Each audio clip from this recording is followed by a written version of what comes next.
poor workers, good news to you I'll tell, how the good old union has come in here to dwell. A battle in the heart of Alabama caught our attention.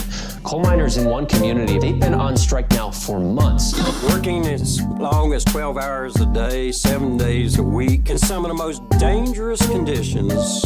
I really think that the labor movement is the single greatest force for democracy in the history of the United States. The story of Alabama is a story of not just resilience, but of militancy. I say no contract, you say no code. No contract, no contract. If we ain't all free, ain't none of us free. You're listening to Alabama's only union talk radio show, The Valley Labor Report, with Adam Keller and Jacob Morrison. That's right, folks. From the mountains of Kentucky to the bayous of Louisiana, broadcasting online and on the radio from the heart of the Tennessee Valley, the Spice Radio Studios in Huntsville, Alabama. This is the Valley Labor Report. My name is Jacob Morrison, here with my co-host Adam Keller. Today, the Letter Carriers Convention is over. We give you a short report, and we take your calls at 844-899-TVLR. That is 844-899-8857. We also take a look at CEO Pay. The AFLCIO put out their new executive Paywatch. And I'm sorry, I'm hearing myself about like 45 seconds back.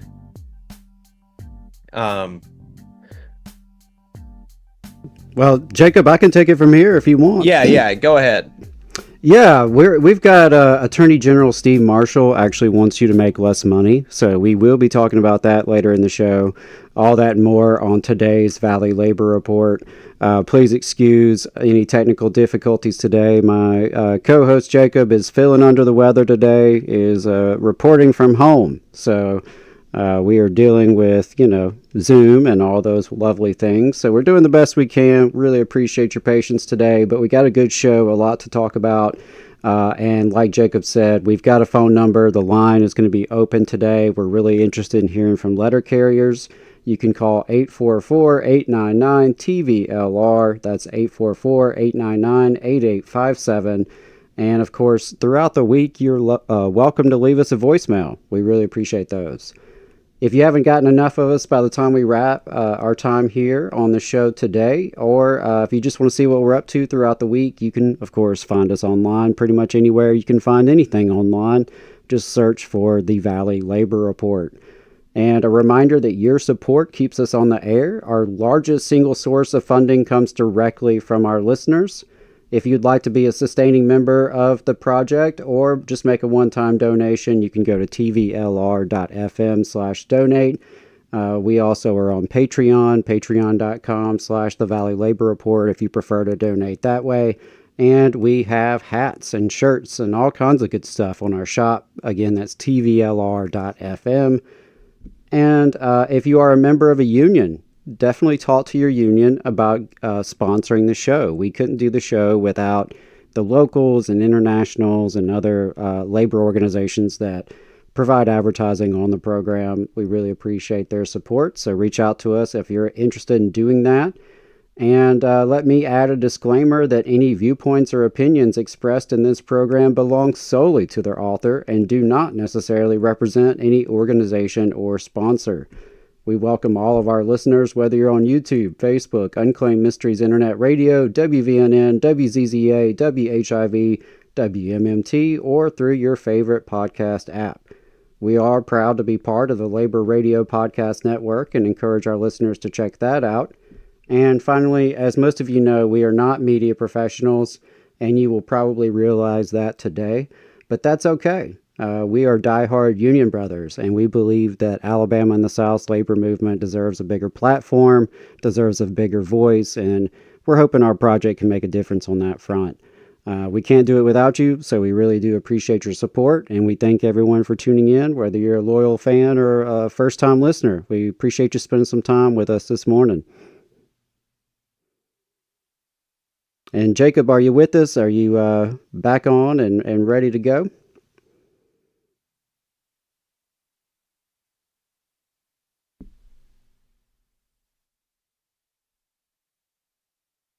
right. Well, I'm going to take that silence as a no. Y'all let us know in the chat if you can hear Jacob. What I'm going to do is go ahead and go through last week in Southern Labor, and then we'll take a quick break, sort out the technical difficulties, and go from there. But what we have every week is last week in Southern Labor. It is available as a newsletter. You can go to tvlr.fm to subscribe to that newsletter.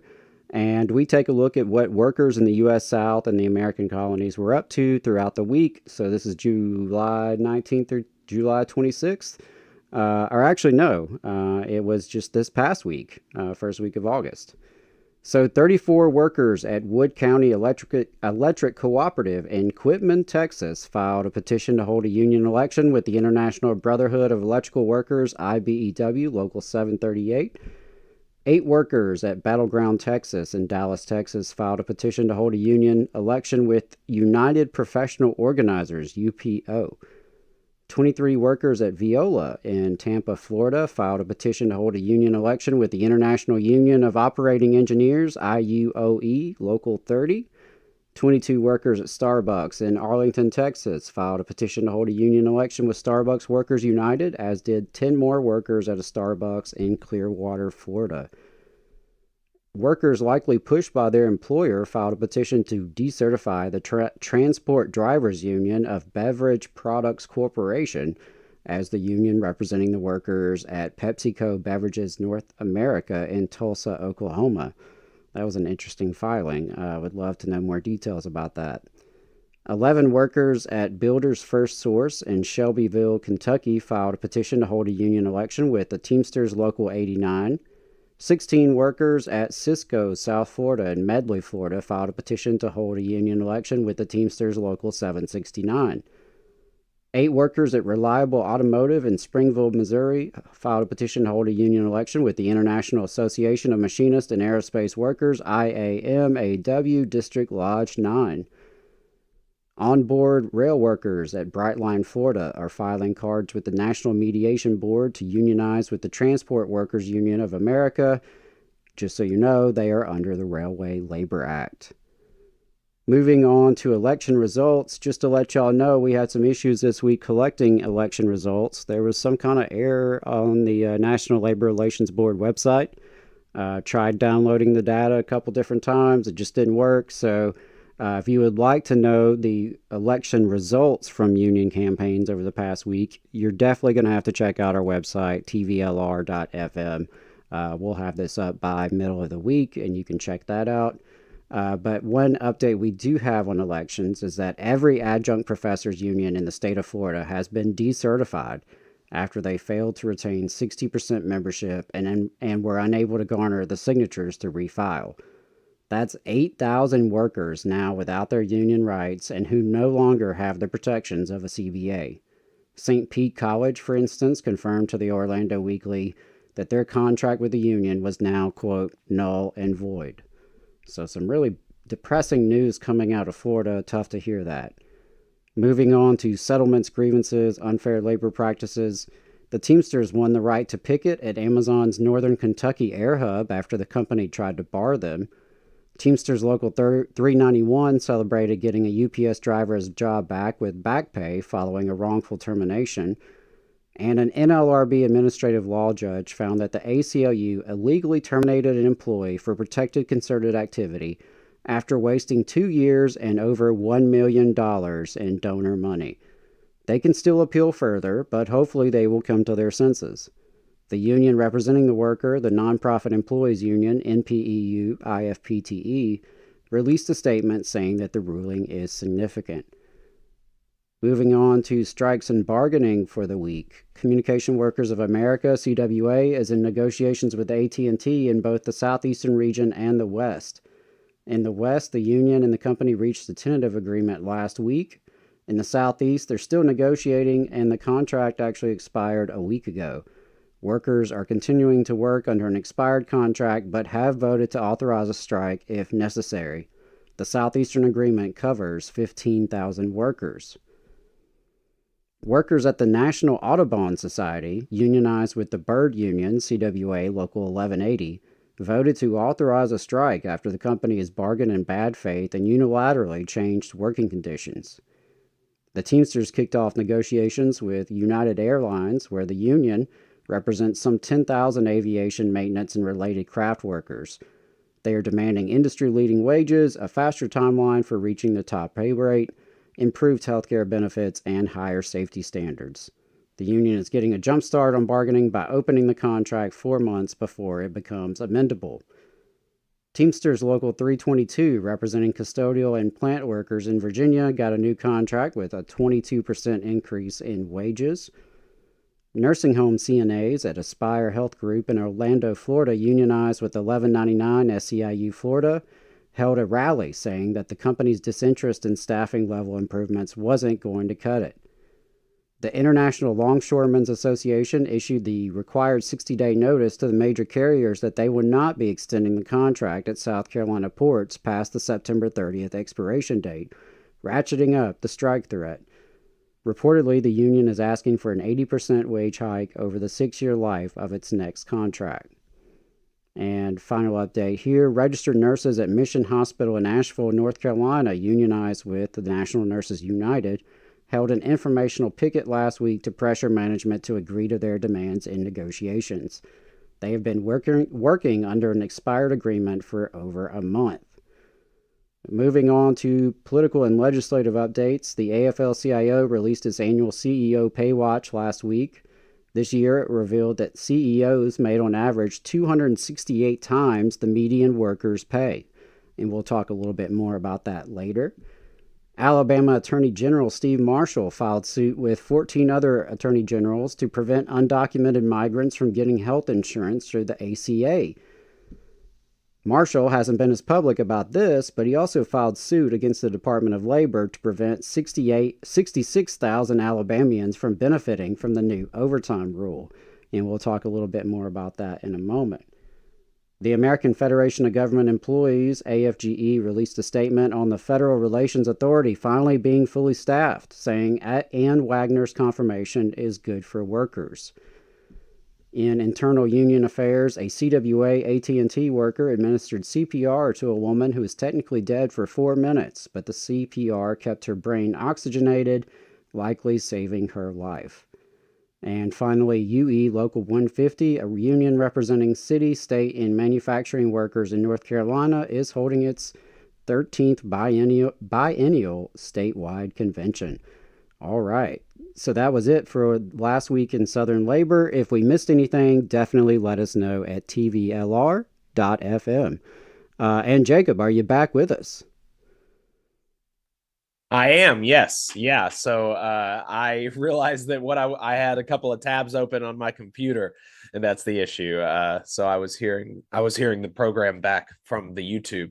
But yeah, appreciate rookie mistake. But it's all good. We filled in. We took care of last week in Southern Labor, heard a lot of union campaign updates.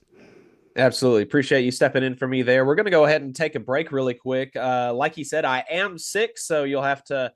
Hopefully it's not too bad as far as how it sounds, but we're going to be right back, and we're going to talk about the letter carriers convention on the other side of this break. And if you are a letter carrier, we would love to hear from you. Give us a call at 844-899-TVLR. That's 844-899-8857. And we will take your calls after we give this short convention report. So stay tuned, folks. You're listening to the Valley Labor Report. We'll be right back. Benefit Architects has proudly supported union members and union-made products for over 35 years. If you are a federal employee and an AFGE member, you're eligible for hundreds of dollars in money-saving benefits, including group life insurance, dental insurance, and AFLAC insurance. Additionally, if you're a union member but don't work for the federal government, you can still qualify for several of these money-saving policies. So give Tate Hure a call at 256-215-6769 for details and to enroll. Again, that is Tate Hure at 256-215-6769. In Alabama, more than 200,000 of our friends and family members are living without health care coverage. Often folks can't stay healthy enough even to keep their jobs. We can fix this. It's time for us to find a way to close the healthcare coverage gap so that people can remain at work. Let's make this a priority. Let's close this gap and cover Alabama. To learn more and how you can help, visit coveralabama.org. The attorneys at Maples, Tucker & Jacobs have stood with the working people of Alabama for over 40 years, providing skilled legal representation for your workplace injury claims. When you are injured on the job, it can be a scary time. The attorneys at Maples, Tucker & Jacobs have the experience to guide you through the process to make sure that you and your family are properly taken care of and your rights are protected. If you need help, call the attorneys at Maples, Tucker & Jacobs at 855-617-9333 or visit online at www.mtnj.com. No representation is made that the quality of legal services provided is greater than the quality of legal services provided by other law firms. Support for the Valley Labor Report comes from the International Federation of Professional and Technical Engineers Union. Learn more by visiting www.ifpte.org. Are you looking for a better future, a career that can have you set for life, and to be a part of something that's bigger than yourself? If you are, then consider a skilled trades apprenticeship with the International Union of Painters and Allied Trades. The work of IUPAT is all around us, from the industrial painters who work on the bridges to drywall finishers, floor coverers, the glazers who install the glass in our skylines, and so much more. With an IUPAT apprenticeship, you earn while you learn and receive benefits while learning the trade, including a pension. We provide world-class education free of charge. That's right, no student debt. Our starting salaries for apprentices that graduate is above the national median salary with benefits for entire families. And you have the flexibility to take your trade wherever you'd like in the country to work. IUPAT District Council 77 covers our entire region, so give Adam Booth a call at 205-603-3142 for more information. Again, that phone number is 205-603-3142. Come build a better future with us today and join IUPAT. I'm attorney Tommy Sinyard. When you've been injured and need help, you need a lawyer who's with you. Sinyard Law. You need attorneys always available to take care of you. Sinyard Law. And keep you in the loop. It's your case. You need to know what's happening. Sinyard Law. And never a charge to meet with us to evaluate your case. Sinyard Law. A new firm, but an old name. One that will stay with you every step of the way. Sinyard Law. The name with proven results. Support for this program is provided by the International Association for Machinists and Aerospace Workers, Local Lodge 44 in Decatur, Alabama. Learn more at iamaw44.org. Come all you poor workers, good news to you I'll tell, how the good old union has come in here to how the good old union has come in here to dwell. Labor creates all wealth should go to labor, and you are listening to the Valley Labor Report. My name is Jacob Morrison. If you've got anything to add, you can give us a call. The phone number is 844-899-TVLR. That is 844-899-8857. Appreciate everybody tuning in. We're going to be talking about the Letter Carriers Convention here momentarily, but we got a quick international story that we wanted to hit first. Again, if you're a letter carrier, go ahead and get in the queue. We'll take your call shortly, 844-899-TVLR. So over in the UK, there have been some pretty significant riots related to immigration. And that's, it's just generally pretty hateful kind of stuff going on down there or up there or over there. Real serious anti-immigrant rhetoric. And one of the things that the quote-unquote new Republican Party, the populist right, the pro-worker conservative types, one of the things that they try to do when they're brandishing their conservative or their pro-worker credentials is they talk about immigration. And they talk about restricting immigration and mass deportation campaigns as being something that is beneficial to quote unquote native workers or whatever, right? And, unfortunately, there are some people that kind of buy that kind of believe it. But it is incumbent, I believe, on our unions to fight back against that, to say that that is not something that we accept as a labor movement, and we're gonna fight back against it. The rail union leader in the UK, Mick Lynch, has been leading the charge against that, against this kind of anti-immigrant stuff from within the labor movement. And there's a really good clip of him from a rally the other day. So we wanted to play this for y'all.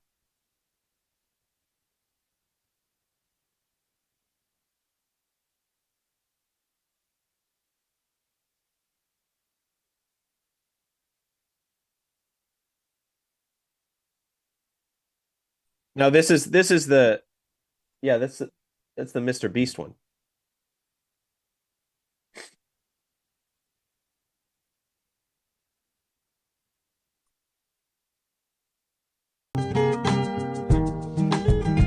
Hey, Jacob, if you're there, will you say something for us? Yeah, can you hear me? It's on in the background.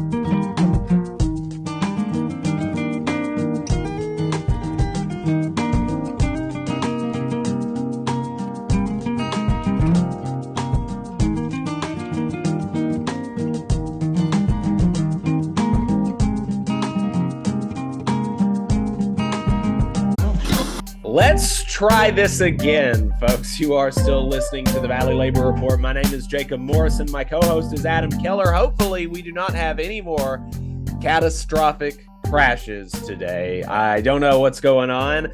Seems like I'm not the only one that's sick. Seems like our system is also sick. The computer just crashed at the studio, is what I'm told. So appreciate everybody's patience. And yeah, we're going to be getting right to the letter carriers convention report here momentarily. But I wanted to talk briefly about what's going on here in the UK with these anti-immigrant riots. There have been just rolling riots in the UK, anti-immigrant, really kind of hateful stuff. And, one of the things that I was saying before is that when, to the extent there exist Republicans and conservative types who want to say they are pro-worker, who at least kind of pretend I care about working people. One of the primary things that they do is bash immigrants. And, unfortunately, unions, we were not strangers to that kind of stuff within our own union halls. But there has been a move away from that significantly in the last 20 years, including in the UK. And at a counter demonstration to one of these anti-immigrant kind of racist riots in the UK, the rail union leader, Mick Lynch, was speaking at it, and he had a really good, he had some really good words to say about this from the perspective of a union leader, from the perspective of somebody who cares about the working class. And so I wanted to share that with y'all. It's a really good clip. So let's play this from Mick Lynch. Voice of the working people of this town, the working people of Ireland, the working people of Britain, and the working people of Europe that are going to defeat hatred. And the message of our class is that we are one people. We are one people united in one struggle.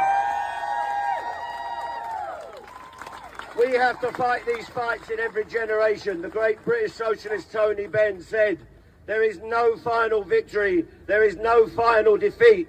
Every generation of our class has to fight the battles again and again and again. We fought them in the 30s. We fought them in the 50s. We fought them in the 70s in Britain. We will not allow the right wing to dominate our working class communities. And we will come together every week in every town and bring the message of solidarity to all the people that have come to our communities. We are with you, and we will stand next to you no matter what they try to do to us. There you go. And I don't know why there's music again. But yeah, there you go. With that was a really good, really hit on the highlights from Mick Lynch, the rail union leader in the UK. He got a lot more kind of popularity during the rail strikes that were rolling last year. And, he really put it well that the idea that as a worker, I should be more antagonistic to another worker just because of where they were born than I am to my employer or to the owning class is just not. It is not something that makes sense as a proposition to increase worker power, right? It just doesn't. So I don't know, Adam, if you had any other thoughts on that before we talk about the letter carriers convention. Well, yeah, just that I really appreciate the message because, we have to respond to bigotry with solidarity. I think that's our best weapon to overcome that kind of, nonsense that is spread by folks intentionally to divide and conquer the working class. Ultimately, bosses and the capitalists don't necessarily respect national borders when it comes to profit seeking. Right? They're always, down to close a factory or close a building and outsource production to another country. So I think we as working people, we have to see what we have in common. And the truth is, I don't really feel threatened at all by immigrants coming to this country. And I don't understand why folks do, beyond just there's a lot of propaganda that pushes that message. Folks who are desperate to come here to just to have a better life for themselves and their families. And the other thing that we don't talk about in immigration is why are they coming here in the first place? Like, why are people so desperate to leave their homes? That's not good, right? People shouldn't have to flee halfway across the world just to survive. And I think when you look at some of the deeper factors there at work, from free trade policies to military interventions to, armed conflicts that have taken hold in the region over the decades, there's a lot of policies at work. And I would just encourage folks to really think about that and think about why are folks pushed into that situation in the first place. And, what do we have in common as fellow workers who are just trying to make a better life for themselves and their families? Right, exactly. So with that, let's talk about the letter carriers convention. I mean, this is obviously there was a lot of interest in this last weekend. So we wanted to give folks an update on it and give letter carriers in particular an opportunity to call in and talk to us about it. The phone number is 844-899-TVLR. That's 844-899-8857. Ready to connect. Click connect to show you are connected as the host. On this report, and then welcome, host. You are now in the host room and can manage your callers from the call-in studio web interface. So the letter carriers convention was important because, we previewed it last week and we explained how in a lot of union conventions, they are really not, they're really not like places of struggle. They're kind of pageants. They're kind of like, let's talk about how great our union is. Let's talk about like all the cool things that our union did in the last year. And all of that stuff is fine and great, but typically, unfortunately, I think there's just very little actual debate and discussion about the direction of unions at our national and international conventions. But the letter carriers was absolutely not that. There were resolutions that will, if followed, extremely change the direction of the union. There were charges brought up against the national president, and that that in and of itself is kind of the president emeritus Rolando said, virgin territory. It's like not common. So with that kind of table setting out of the way, there were the resolutions and the charges were the biggest, were some of the biggest things. And on the, but they did talk some about, just general like letter carrier craft stuff. They talked some about the violence against letter carriers across the country and UPS drivers. They talked about the new Department of Labor heat safety regulations and the letter carriers unions, their commitment to pushing the Postal Service to implement those heat standards. But then the resolutions, the biggest one was the open bargaining resolution. And now the interesting thing about the open bargaining resolution is that the executive board, per at least the people who were pushing the open bargaining resolution, the executive board of the National Association of Letter Carriers was opposed to the open bargaining resolution for a very long time. For 8 months, they had been opposing it. And then immediately before, like in the week or two before the convention, they came out in favor of open bargaining, quote unquote. But they watered it down. And so basically, the executive board felt like they knew that they were going to lose a floor vote, and they didn't want to do that. And so they put forward their own open bargaining resolution so that they could kind of chalk it up as a win. And there you go. And so that happened.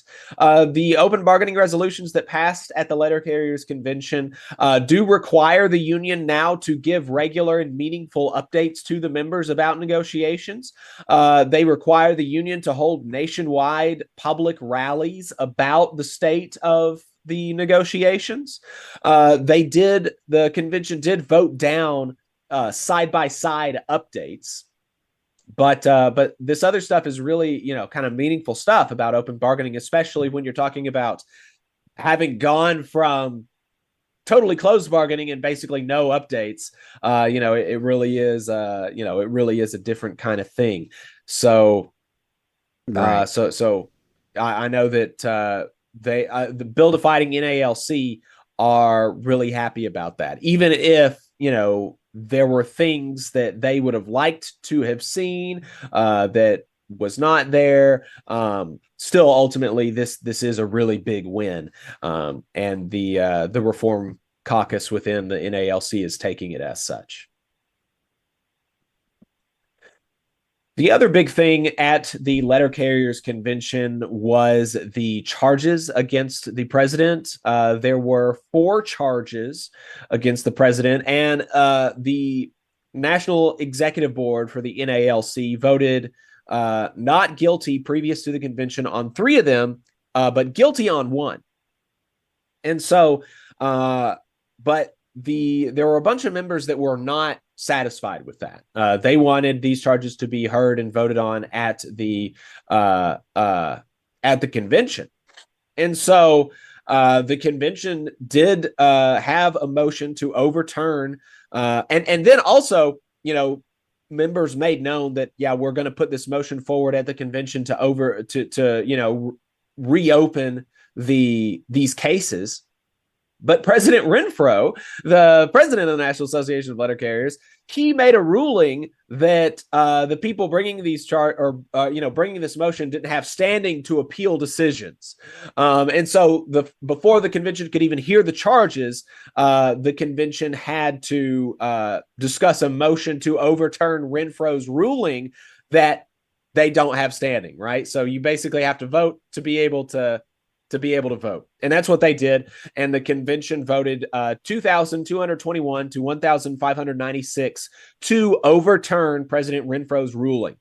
And so the convention affirmed that, yes, these members have the standing to bring these charges to the convention, and we want to hear these charges. So they did. They heard the charges. Former President Rolando presided over the proceedings. They gave it basically for each charge. The charging party got 20 minutes to make the case. Renfro, because they were all against Renfro got 20 minutes to rebut. And then each got 5 minutes in turn after that to make a rebuttal to anything else that the other had said. So after doing that for all four charges, the charges being the charges being abandonment of position, impaired driving in an NALC-owned vehicle, circulating false or misleading statements about an NALC officer, and the final one was something about, I can't remember. I don't see it here in my notes, but nevertheless, the convention voted the same way as the executive council did. So on all charges except impaired driving in an NALC-owned vehicle, the convention voted not guilty. They voted to uphold the executive council's verdict of guilty for impaired driving in an NALC-owned vehicle, and to uphold the remedies, the punishment from the executive council, which was that Renfro is not allowed to drive a NALC-owned vehicle for a year. So I know that there was a lot of disappointment about that from some quarters, but I think that, really the big, one big thing to take away from this is that union conventions are notoriously pro the leadership of the union, right? It is very, very uncommon for even sizable minorities of union conventions to take strong stances against the leadership or the perceived kind of establishment group. And in each of these charges, the ultimate vote was something like 3,000 to 1,500. And so you basically got like 33% of the people in that room, which is going to be the most friendly to Renfro of any group of letter carriers. Like, this is going to be the most friendly group to him. And he still had a full 33% of people voting against him and voting to convict him on these other charges. And so, I think probably this does not bode well for his reelection in 2026. So we'll see. We're obviously going to keep an eye on this story. Tyler Vassar is kind of the head of Build a Fighting NALC, and I'm in talks with him. We're going to try to have him on the show here in the next week or two, probably 2 weeks from now, to talk about the next steps for his reform caucus.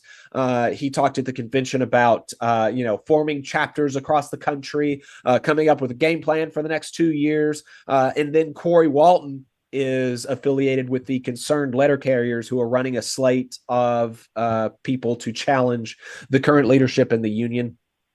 And so obviously still in touch with him. And we're going to be keeping an eye on this over the next couple of years. The election is in 2026. So we'll see what happens. And then finally, the biggest thing is that there was no tentative agreement brought up. The letter carriers they're still over 400 days without a contract. They do not have a tentative agreement. There are no signs that they're going to have a tentative agreement anytime soon. And so folks are still very upset about this. So that's where things stand right now with the letter carriers. Like I said, if you want to call in, if you're a letter carrier in particular, 844-899-TVLR is the phone number. That's 844-899-8857. But yeah, I'll kick it over to you, Adam, for, what are your thoughts on how, I know that you weren't following it as closely as I was, but given all of that, what are your thoughts on this? Yeah, I agree with your takeaway that union conventions are often pretty conservative. I think by the nature of who is often at these conventions, right? It's typically often leaders who have, been going to conventions for a long time, who've been in offices for quite some time. That's my experience, at least. I can't say that's universal, obviously, but, from talking to folks in the movement, that seems to be the case. So I do think it's interesting that, at least a third of convention delegates were still willing to, go forward on these charges. I do understand why folks would be disappointed. Certainly based on what I heard from Corey last week, it was, some wild stuff. And to think that there, so far doesn't seem to be a whole lot of accountability on it is definitely frustrating. I could imagine a lot of rank and filers are upset. So yeah, I would love to hear feedback from folks. If you are a letter carrier, definitely give us a call, leave us a voicemail throughout the week, send us an email or whatever you feel comfortable doing. But yeah, we'd love to hear feedback because I think it's really, really important that our unions be run well. These are our institutions. We don't have many institutions as working people in America. These are our best tools to fight for ourselves and provide better lives for ourselves and fight back in the workplace and in our community more broadly. So, we deserve leaders who are competent and effective and accountable to the membership, and we deserve unions that are strong and democratic and transparent. And so, that's just my philosophy on it. I always err on the side of more democracy, not less. It can be, difficult to practice that sometimes, but, I think that's generally the approach we should have. And so, those were some of my takeaways. But, 2 years is going to be an interesting ride to see, like, how things shake out, with already folks announcing they're going to run for office. So I agree with your assessment that there's definitely some reasons to think it's, probably going to be a short-lived presidency for this guy. And, if half the stuff we've heard about him is true, I certainly understand why. Right. Yeah. So again, 844-899-TVLR is the phone number, but don't have any callers on the line right now. So we'll go ahead and get to the next segment, and we'll, the phones are going to be open throughout the program. So the AFLCIO has every year they do this executive Paywatch project. They do this where they take a look at what the median worker to CEO pay is on average in S&P 500 and Russell 3000 companies. And so these are I pulled some of the top line takeaways from the AFL-CIO's Paywatch. And I also pulled some not so fun anecdotes. So let's jump right into it. They were definitely very critical of the Trump tax cuts for good reason. Here's from the AFL-CIO's report.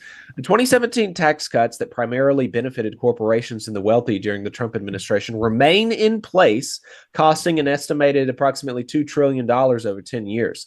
These tax cuts permanently reduced the top corporate income tax rate from 35% to 21%, and economists estimate that 51% of the income gains from the corporate tax cuts went to firm owners. Wait, you said firm owners? Yes, not workers. Okay. I don't know many of those, but all right. Not workers, not investments in new products or new manufacturing facilities. 51% of the income gains from the corporate tax cuts went to firm owners. 10% went to the top 5 highest paid senior executives.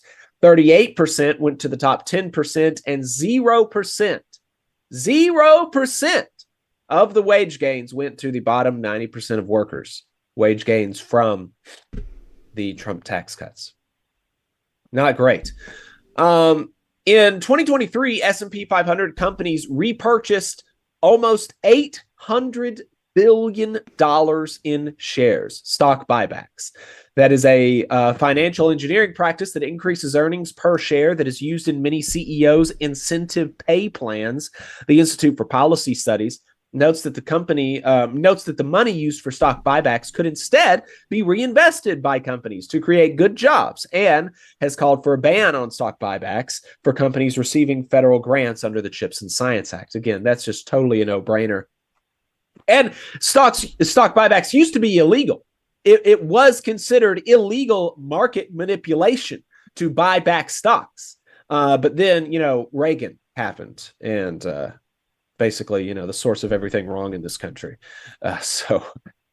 On average, the median employee of an S&P 500 company would have to start working in 1755, which is prior to the start of the American Revolution, to earn what the average CEO received in 2023. That is crazy.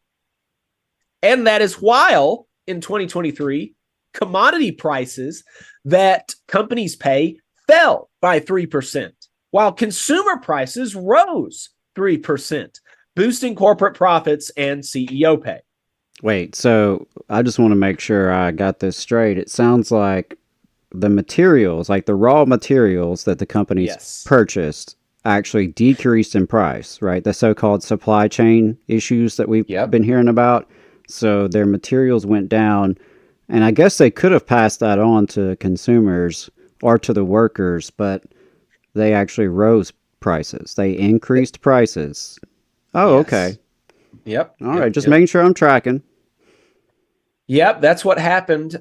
Here in Alabama, some of the top line numbers are that the average S&P 500 CEO pay in Alabama is over $11 million.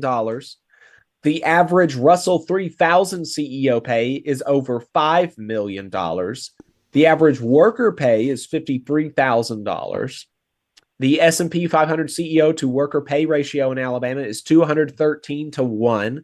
And the Russell 3000 CEO to worker pay ratio is 101 to 1. And longtime listeners of the show will remember that the CEO of Warrior Met Coal has been on this list for a long time as one of the most highly paid executives in the state of Alabama. He continues to be on that list. The fifth or sixth most highly paid executive in the state of Alabama, Walter Scheller, CEO of Warrior Met Coal, making $6.66 million. And that is not a joke. That is actually, are you kidding me? That is actually how much he made in 2023. $6.66 million. So wow. Yeah. Okay. And this while union busting, trying to bring down pay for his workers, not offering a real raise, which is what started the strike, all that kind of stuff. I mean, it's just so gross that this kind of stuff is allowed to happen. But that's not the only one. There are some other really, really crazy stories here in this report. So the Charter Communications CEO, Christopher Winfrey's total compensation increased from $15.6 million in 2022 to $90 million in 2023, a 470% annual increase. In November 2022, Charter Communications increased its Spectrum Home Internet service prices by $5 a month, affecting an estimated 9.5 million customers. Charter Communications increased prices again in 2024, including a $6 per month increase in its low-income internet plan. That's crazy. An almost 500% wage increase. That is bonkers. So Delta, for all you Charter customers out there, if you've noticed your Yeah. prices going up over the last couple of years, that's where it's true. going. They have, and that's where it's going.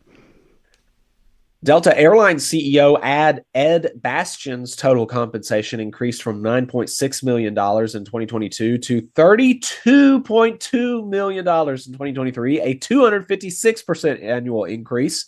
In 2022, he announced that summer air travel pricing would increase between 25 and 30% on average.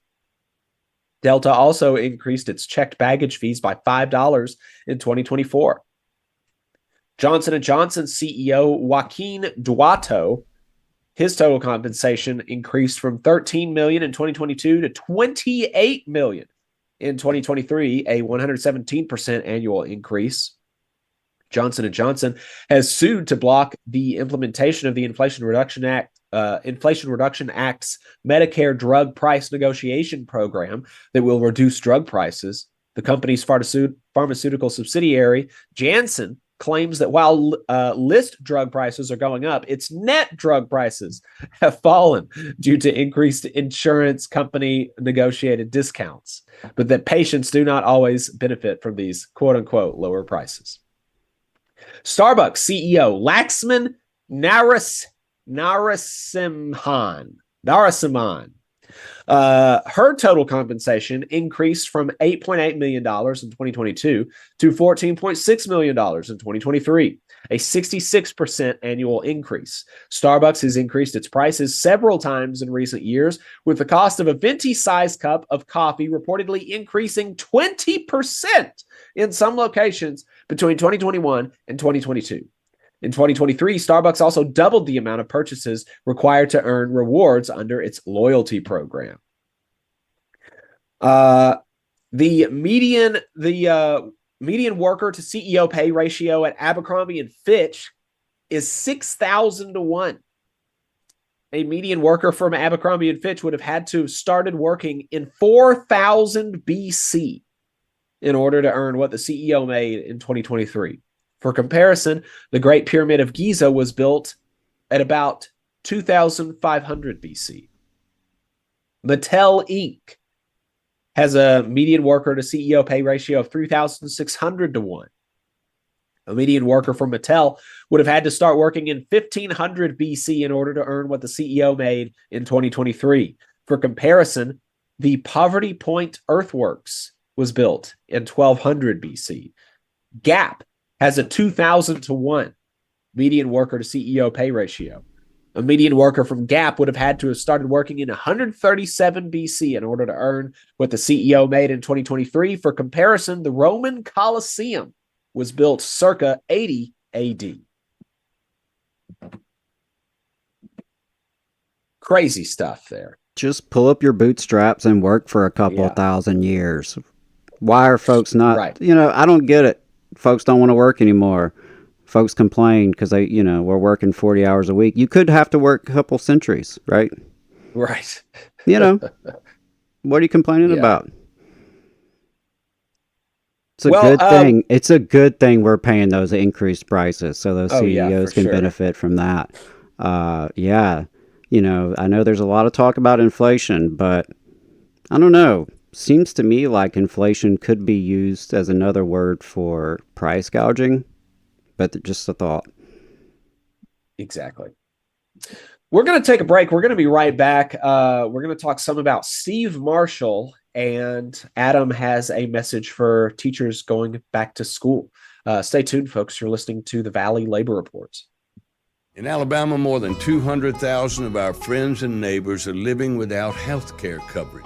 Often folks can't stay healthy enough to keep their jobs. We need to fix this. Let's close the health care coverage gap. To learn more, visit coveralabama.org. Support for this program also comes from the Iron Workers, Local 477. So if you are looking for contractors with lower than average EMR and TRIR, they tell me that if you need to know what those mean, then you will. Or if you need to supplement a workforce at any level for any amount of time, short or long term, if you need iron workers that come trained and certified at no extra cost, or if you need workers from superintendent down to general laborer, and you're looking to start work on a project, or you're unhappy with your current contractor situation, you need to call my friend Jeb Miles with the Iron Workers Local 477. They only work with the best in the business, vetted contractors, and can do all kinds of jobs from roofing to steel and bridge erection, from welding to heavy rigging, from structural repairs to machinery alignment, and much more. They supply manpower on 4 of the 5 largest projects in North Alabama, so you know they're legit. If you need good quality, safe, efficient, diligent, and knowledgeable workers on your job, then you need the Iron Workers Local 477. Call Jeb Miles at 256-383-3334 or via email at local477@bellsouth.net, and make sure you tell them that you heard about them on the Valley Labor Report. We're the nurses, firefighters, and claims representatives that help keep our government services running. We respond to natural disasters. We care for our nation's veterans, and we investigate discrimination in the workplace. We are federal and D.C. government workers, and we are proud to serve the American people. Working in more than 70 agencies across the government, we know we can fulfill our mission because our union has our back. Learn more at AFGE.org. Paid for by the American Federation of Government Employees, AFLCIO. The Laborers International Union of North America, Local 366, is proudly recruiting North Alabama workers to work construction and nuclear plant maintenance. If you're interested, please contact Donna at their training center to start the process. That phone number is 256-415-7452. Again, that phone number is 256-415-7452. No experience is needed. Free training is offered, but you must be able to pass a background check and a drug test. Local hiring that grows our community with good-paying jobs that have benefits is their mission. Live better, work union, Local 366, feel the power. Support for this program also comes from the Mid-South Council of Retail, Wholesale, and Department Store Union. Learn more at rwdsu.info. I'm attorney Tommy Sinyard. When you've been injured and need help, you need a lawyer who's with you. Sinyard Law. You need attorneys always available to take care of you. Sinyard Law. And keep you in the loop. It's your case. You need to know what's happening. Sinyard Law. And never a charge to meet with us to evaluate your case. Sinyard Law. A new firm, but an old name. One that will stay with you every step of the way. Sinyard Law. The name with proven results. Since 1889, the National Association of Letter Carriers has protected the rights of city carriers as they deliver the mail and offer support for their community. The Alabama State Association of Letter Carriers makes their legislative voices heard when it comes to issues involving the U.S. Postal Service and the working members of the union. The National Association of Letter Carriers has been longtime supporters of the Muscular Dystrophy Association and the Stamp Out Hunger food drive. This message is sponsored by the Alabama Association of Letter Carriers. To learn more, visit NALC.org.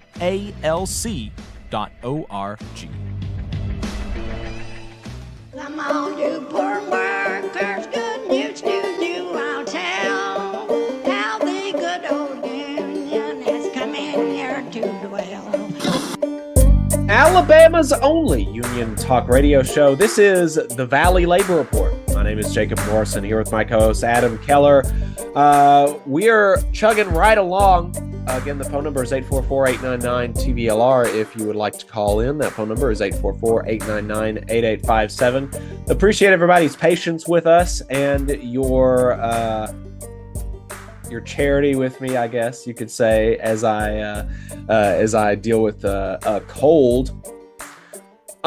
So teachers go back to school here pretty soon, like next week, I believe. And Adam, teaching is really close to your heart. So I know that you have some thoughts as teachers go back to school.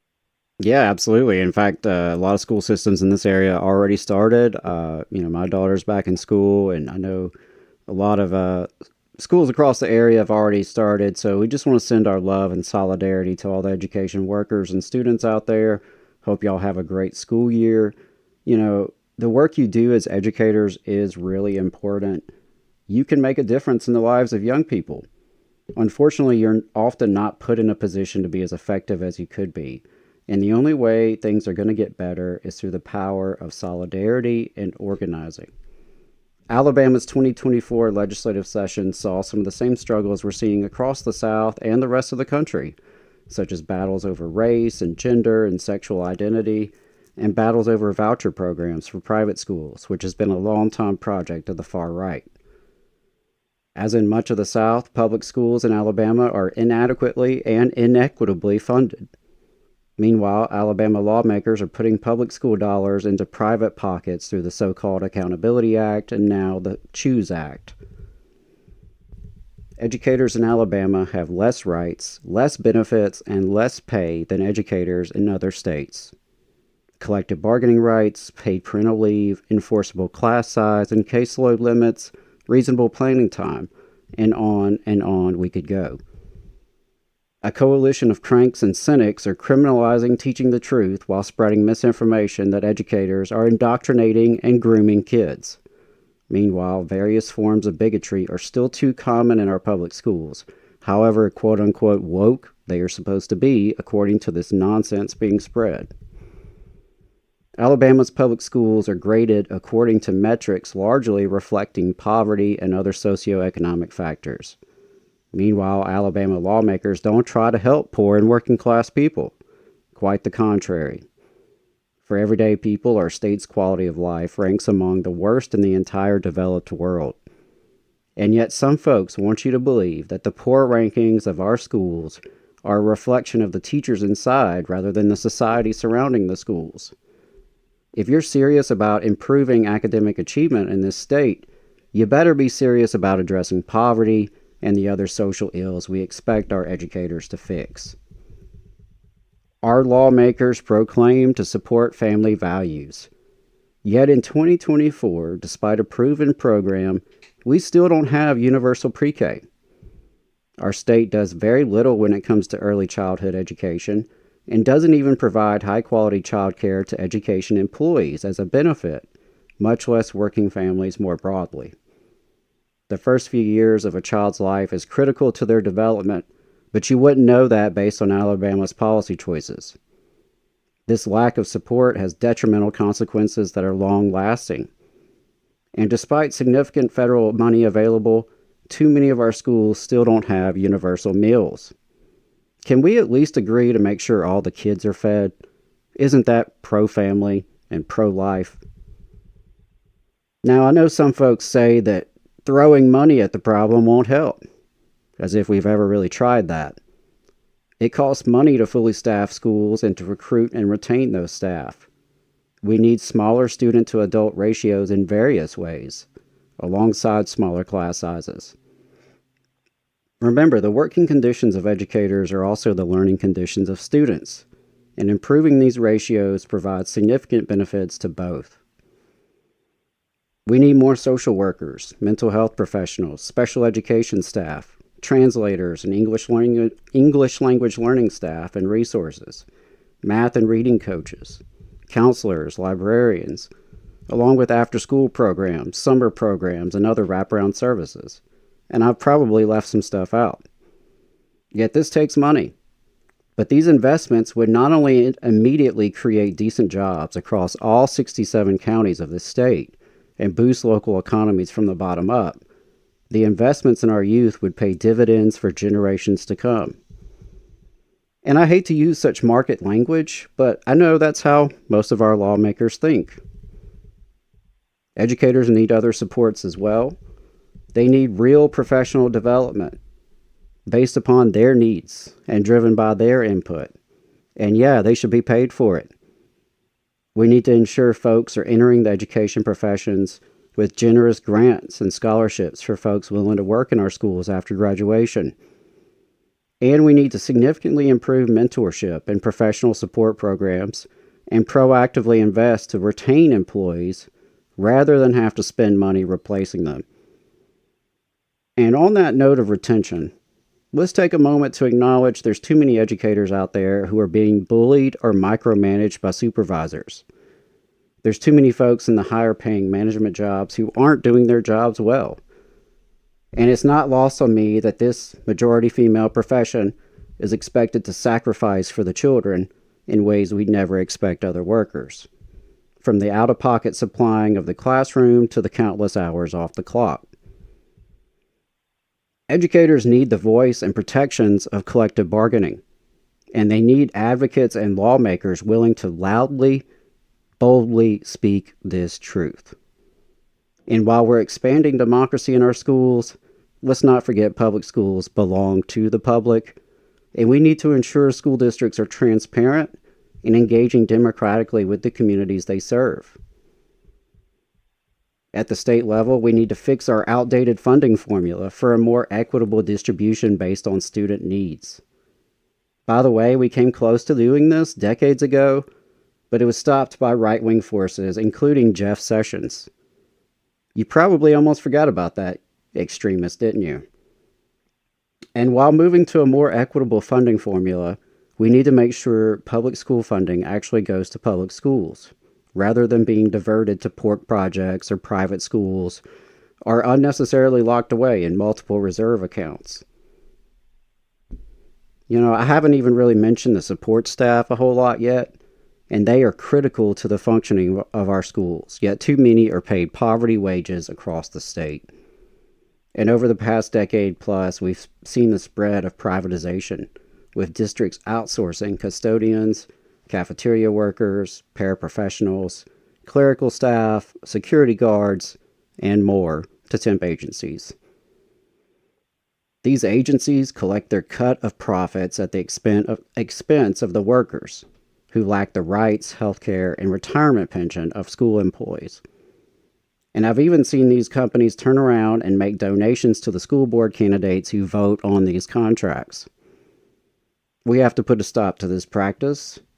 And in the meantime, the workers at these agencies, they should unionize. Across our state, many of our schools are in critical need of structural improvements. From moldy ceilings to broken playgrounds to portable classrooms to lack of high-speed internet, there's plenty of work to be done. And there's tons of federal resources to take advantage of, whether it's with clean buses, rooftop solar, HVAC upgrades, or other energy updates. While it should have happened earlier during the pandemic, it's not too late to ensure all of our school buildings have proper air quality, which can significantly reduce illnesses and thus absences.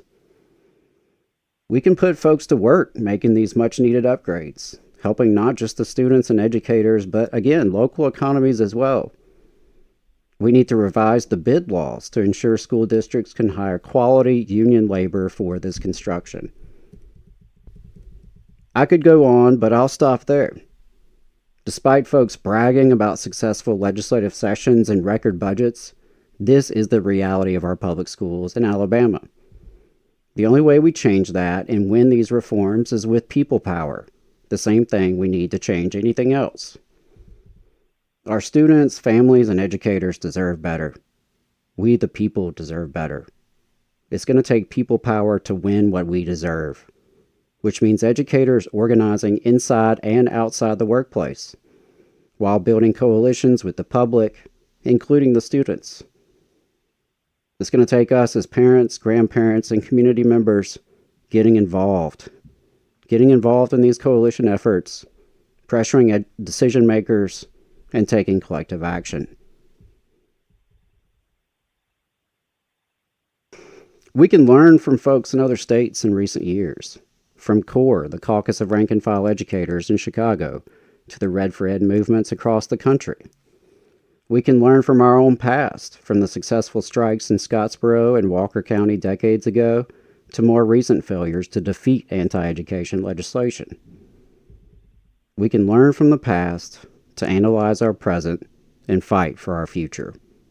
We, the people, can and must come together to demand excellent public education for all. Before we get to our next segment, Adam, can you talk to people about the Labor Council's union summer school that we're having next weekend? Yeah, absolutely. August 17th in Decatur. It's going to be at the UFCW Hall. It's going to be an all-day, Saturday training, breakfast, lunch provided. We'll have some, afternoon snacks as well before we wrap. Really excited about it. It's going to be open to any union member in the area. If you're a student or you're a worker who's not yet a union member, but you're curious, you'd like to learn more about organizing, definitely reach out to us and let us know. If we still have room, we'd love to have you there as well.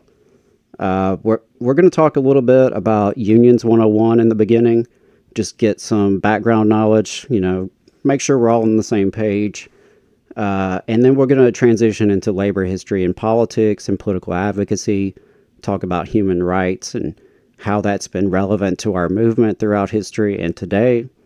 And then we'll really do a lot of group-based discussion around the basics of being a good union activist.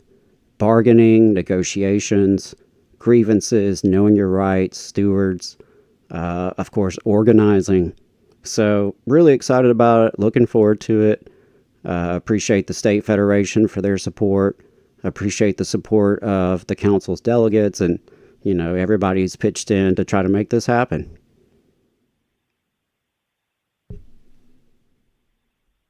Yeah, absolutely. It's been a lot of fun putting it together, and I know that it's going to be much more fun actually participating in it, I think, than putting it together. So really looking forward to that. It's going to be a good time. Yeah, if you're a union member in North Alabama, or even not in North Alabama, but you're willing to make the drive to Decatur, definitely do that. You can go online, just search North Alabama Area Labor Council. You'll find us. We have a Facebook page. You can find the RSVP there. And there's a Facebook event as well. There's an Action Network RSVP form if you'll fill that out for us so we have your information and can stay in touch with you. But yeah, it's free to attend. It's going to be a great training, a lot of learning, a lot of fellowship. So it's going to be a good time for new members or seasoned members and anything in between. Yep. Wanted to make sure that we got to this story before we left the first half of the show, because this is directly relevant to Alabama, because it involves our Attorney General. I alluded to this, or we alluded to this in the last week in Southern Labor, but I wanted to expand on it some because Alabama's Attorney General, Steve Marshall, wants Alabamians to work more and make less money. That is just a fact of what, that's the only thing that you can infer from his actions here. And the actions are related to a new Department of Labor regulation that affects who is eligible for overtime, right? Everybody knows time and a half after 40 hours in a work week. It's a pretty common kind of thing.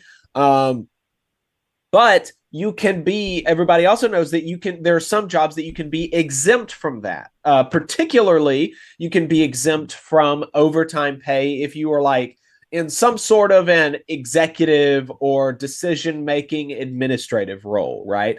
And so that's kind of the exemption. But the Department of Labor has historically always had a floor for or a ceiling for the people who are exempt. They said that, if you do not make at least this amount of money, it doesn't matter what your what your job duties are, quote unquote. It doesn't matter if you are an executive or decision-making administrative type person, because you do not make more than this amount of money, your company still has to pay you 1.5 times your hourly wage after you hit 40 hours in a work week.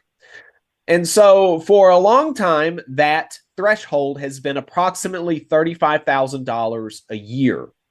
The Biden administration has introduced a rule now to raise it over the course of 2 or 3 years to $55,000. And $55,000 is not historically anomalous. It's not even the most that threshold has been. So we've had a threshold of equivalent to $55,000 in 2024, money. But people like Alabama Attorney General Steve Marshall don't think that you deserve that. Steve Marshall thinks that if you only make $40,000 a year, that your boss should be able to exempt you from paying overtime. And they should be able to pay you $40,000 a year and force you to work as long as they want.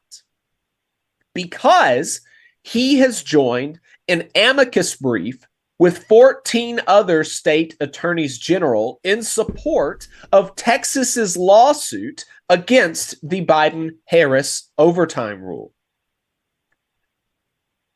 So that's, it's just so, it's almost difficult to know kind of what else to say about this, because it is such a silly case, because there's been a threshold for a long time. It's been higher than the equivalent of $55,000 in 2024 dollars. They are only doing this on behalf of the employers so that you, person who's making $40,000 a year, who's exempt from overtime right now, so that you don't get more money, so that your boss doesn't have to pay you more money. It's really pretty gross. And one of the explanations that they have for their opposition to the rule is that, this would require employers to provide overtime pay to salaried professional, administrative, and executive employees who are already highly paid. Now, Adam, I don't know about you, but I do not consider the pay band between $35,000 and $55,000 a year to be highly paid. Maybe you could make the argument, especially in some jurisdictions, that is a sufficient amount of pay. But highly paid? No, clearly not. Right. Oh, that's totally absurd to pretend that someone making, $38,000 a year is highly paid. Come on. Steve Marshall, when's the last time you made a salary like that? I would be really curious to know. And I would love if, the Attorney General or someone from his office would give some more explanation about this. I would really like to dig into the rationale. What motivated you to do this? What is so important about it? We've got a lot of issues in Alabama. There's a lot of things to address as the state attorney general, but you decide that it's your job to join with, 13 other states to try to keep middle to low income workers from making a little bit more money. So I would really love to hear an explanation for that. I would love to see him on Alabama media really, making his case. So, hey, you're welcome to call in, Steve Marshall. I forget the number. Jacob, tell him the number. 844-899-TVLR. That's the number for Steve Marshall. That's the Steve Marshall line. Absolutely. Yeah. So Steve Marshall or anyone working for the Attorney General, you're welcome to call in and make your case to working class people on why we deserve to make less money. While we wait for Steve Marshall to call in, Adam, you want to tell him what bosses were up to last week? I reckon I can, yeah. Let's start with some killers out in Oklahoma. An Edmond contractor with a history of workplace safety violations dating back to 2018, including 3 related to dangers in underground trenches, were found disregarding U.S. Department of Labor regulations. In February 2024, investigators with the department's OSHA learned a 61-year-old pipe layer employed by Gerlo Construction Company suffered fatal injuries when a 9-foot deep trench collapsed at a residential work site near Shawnee, Oklahoma. The agency determined that the employer allowed their employees to work in an excavation without proper protections, including shielding, benching, sloping, or other devices. The incident occurred as employees worked below the surface to install an 8-inch water line. OSHA issued citations to Gerlo Construction for 1 repeat violation and 3 serious violations following this incident's investigation. Infractions included failing to provide adequate systems to prevent trench cave-ins, failing to train employees on how to recognize hazards related to excavations, and performing daily inspections to verify safe entry conditions for the excavation. The company faces about $85,000 in proposed penalties, an amount set by federal statute. Moving on to North Carolina, we got a discriminator out there. Suncakes North Carolina LLC, a North Carolina-based company, and Suncakes LLC, a Texas-based company doing business as IHOP, collectively known here as Suncakes. Well, they're going to pay $40,000 and provide other relief to settle a religious discrimination and retaliation lawsuit filed by the U.S. EEOC, Equal Employment Opportunity Commission, announced by the federal agency. According to the EEOC's lawsuit, Suncakes hired a cook at its Woodlawn Road location in Charlotte back in January 2021. At the time of hire, the employee requested and was granted a religious accommodation of not working on Sundays to honor his religious observances. After a change in management in April 2021, the new general manager expressed hostility toward the accommodation and required the employee to work on Sunday, April 25th and Sunday, May 9th. After the employee told the general manager that due to his religious beliefs he would no longer work on Sundays, the general manager fired him. The general manager was also alleged to have made comments to other employees such as, religion should not take precedent over the employee's job, and that the employee supposedly thinks that it's more important to go to church than to pay his bills. Such alleged conduct violates Title VII of the Civil Rights Act of 1964, which provides for religious accommodations in the workplace and protects individuals from religious discrimination and retaliation. The EEOC filed suit after first attempting to reach a pre-litigation settlement through its voluntary conciliation process. Under the 2-year consent decree resolving the lawsuit, Suncakes will pay $40,000 in monetary damages to the employee, provide annual training to managers on the provisions of Title VII, post a notice to employees about the settlement, and revise their current policies to expressly include protection for religious accommodations. The revised policy will be posted in all 17 IHOP locations operated by Suncakes in North Carolina. And finally, we've got out of Texas. Despite receiving warnings and citations for more than a decade, a Jacksonville pallet manufacturer's history of failing to protect employees from the risk of amputation continues, a U.S. Department of Labor follow-up inspection has found. Inspectors with the department's Occupational Safety and Health Administration returned to M&H crates in February 2024 and found lockout-tagout violations similar to those discovered during inspections in 2012 and in subsequent visits in 2014, 2020, and 2022. The company now faces $254,527 in proposed penalties.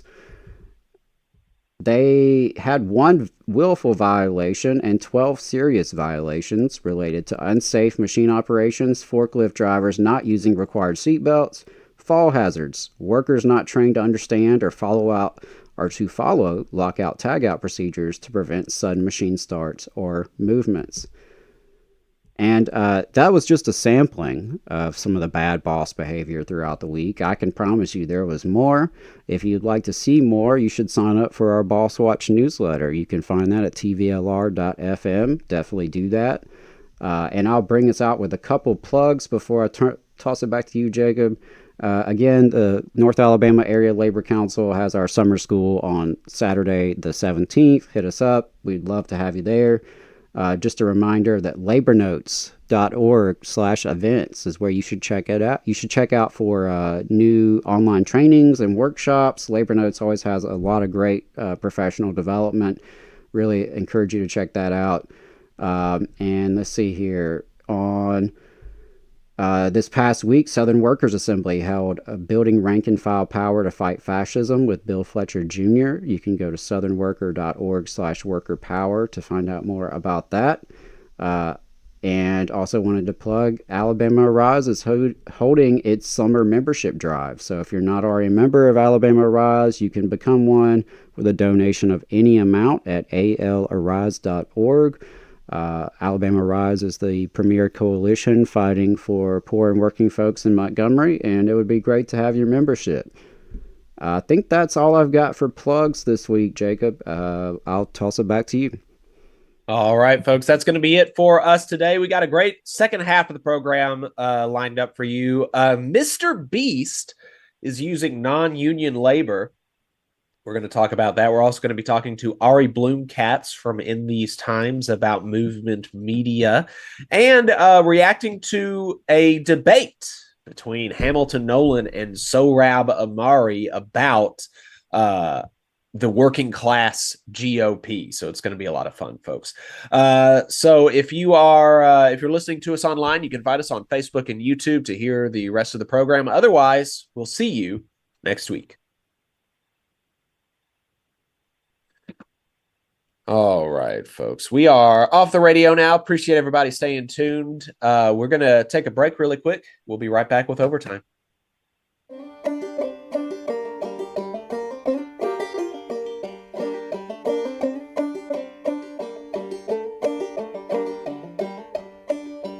Come on, you poor workers, good news to you I'll tell, how the good old union has come in here to dwell.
Welcome back. You are still listening to the Valley Labor Report. We are now in the second half of the program, what we call overtime.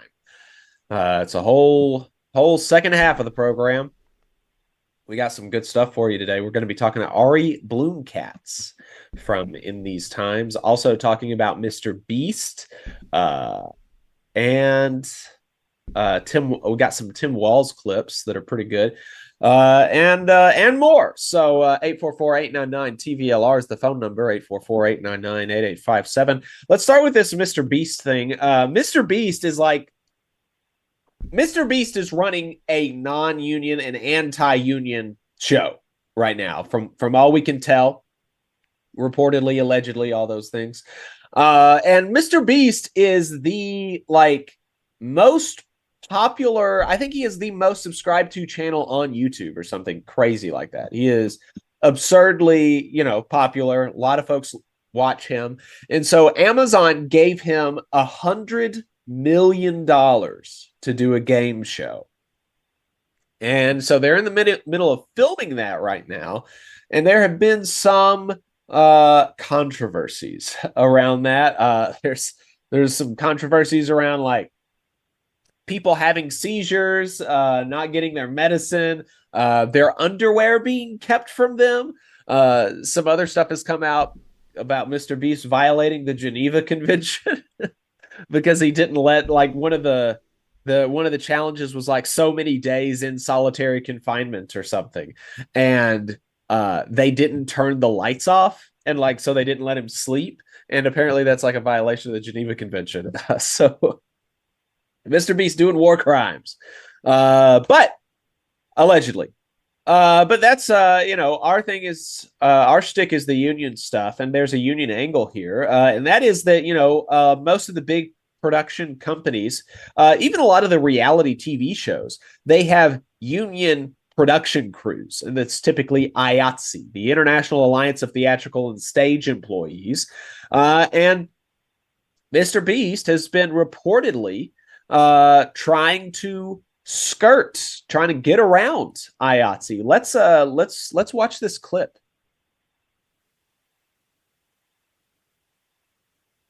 I'm getting still hundreds of messages a day, and I'm trying to do my best to sort through them, but I am dyslexic, so I read a little slower. So just know that if you've sent me a message, I have seen it, and if I haven't responded to you yet, I apologize. I'm trying my best to get to everyone, and I'm just getting a lot of information and sorting it and researching it, and so just thank you for all of that. But I wanted to make a really quick video because I just received a very interesting email that I wanted to share with you. As I mentioned before, I'm in touch with crew members and people working on Beast games. I've also been in contact with the people who are the IATSE union, both in Las Vegas, where the first week of shooting happened, as well in Canada, where the next round will be shooting. For those of you who don't know what IATSE is, it's spelled IATSE, and basically they are the International Alliance of Theatrical Stage Employees, and they represent the people behind the scenes who make TV shows and movies. They have over 168,000 members, and pretty much every large set I've ever been on, it's IATSE crews. Now, I'll have more info on this in the future, but a higher up in the industry who I trust more than anything, literally, you guys, I trust him with my life, and I know that sounds dramatic, but that's truly how I feel about this person. They said that Jimmy and his team specifically requested that Beast Games be non-union. This is for a few reasons. Mainly so Jimmy wouldn't have to pay the crew benefits, but also these unions require very strict safety guidelines. From what I'm hearing as well, MrBeast's team was in charge of hiring the crew, and they couldn't find enough non-union people to hire, so they were forced to hire union members. The MrBeast team still said they would not pay anyone's benefits. So the email I want to read for you today was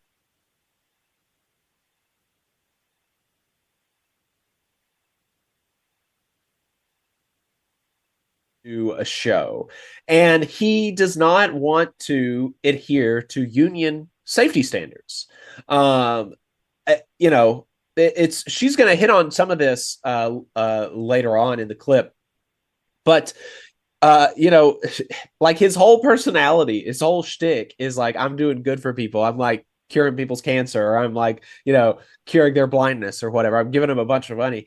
And during the actual production of this thing, he's not, you know, and the big thing about this Amazon show is that it's supposed to be the largest prize ever on a game show. That's the shtick, right?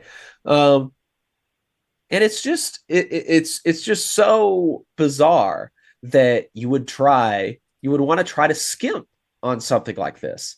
And this is not just, you know, I mean, this person is like a YouTuber or a TikToker, but that's not all that the sourcing here is. There are emails going around from IATSE that she's going to share later in the clip as well, that at least several people on the IATSE subreddit say that, yes, you know, I'm an IATSE member, I'm in this jurisdiction, and I got this email. Lots of people confirming the email as true. And so seems like this is, you know, legit. So let's continue. Sent out by a branch of IATSE to its members in Canada, which is where the next leg of Beast Games is to be filmed. It states the following. I'm going to be reading off the phone. Dear members of IATSE, MrBeast, parentheses, Beast Games, aka Project Greenlight, and just so people know, like TV shows and movies have project names, like secret project names, and this one's secret project name is Greenlight, has been deemed an unfair production. As per Section 12 of the Constitution and bylaws, parentheses see below, no member of IATSE is permitted to work on this production.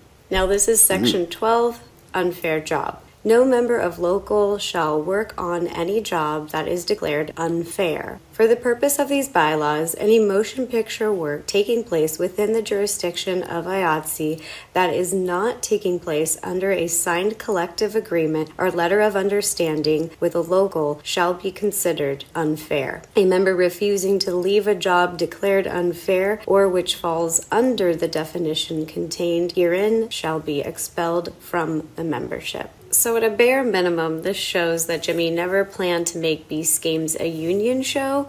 He wants to hire union workers, he wants the quality, but he doesn't want to pay for them. In my opinion, and from the stories that I've heard, Jimmy pays very little and did not want to cover people's benefits. Amazon gave Jimmy $100 million to make this game show. That is plenty of money to make a safe show. And I want to know, where's the money going? Like, where is the money going? It's not going to pay for the crew and their benefits. It's not going for safety protocol. It's not going to quality food. And it's just interesting to me that someone who claims that they want to give back and they care about people doesn't seem to do it when the cameras aren't rolling. I'm getting so there you go. That is that's where the situation stands right now with MrBeast and his union troubles. But yeah, I mean, you know, really gross stuff. Like, why would you do this? You have all the money in the world, and you don't want to, you know, you don't want to pay people well. It's pretty gross. Yeah, I mean, it some of it's certainly money related. I have to wonder if some of it's ideological, because it is tough to even do that, like to do what he's doing. As they mentioned, like it's hard to find non-union labor in some of these jurisdictions because it is an IATSE gig, right, to work on these kind of projects. So yeah, that's really interesting. I mean, to go after that and to try to lowball folks when you have that much money. And I'm glad she brought up safety, because that's definitely a big part of it. You know, it's going to be safer to have an IATSE crew than to have some random assortment of folks who are not trained and don't really know the industry. So yeah, that doesn't bode well. Not just screwing over the workers in terms of trying to not avoid benefits and avoid their safety, but also just the safety in general of the whole project is kind of suspect, I would say, you know, based on this. So, you know, as an IATSE member, you know, definitely appreciate the union putting a spotlight on it. And yeah, I would love to see, all production should be union made, honestly. So, pretty shameful from someone who, like you said at the beginning, is one of the most famous YouTubers out there. I don't think I've ever really watched a video of his. I'll be honest. I don't get on the internet as much as some people. But yeah, I've come across him. I know he's even got merch at Walmart.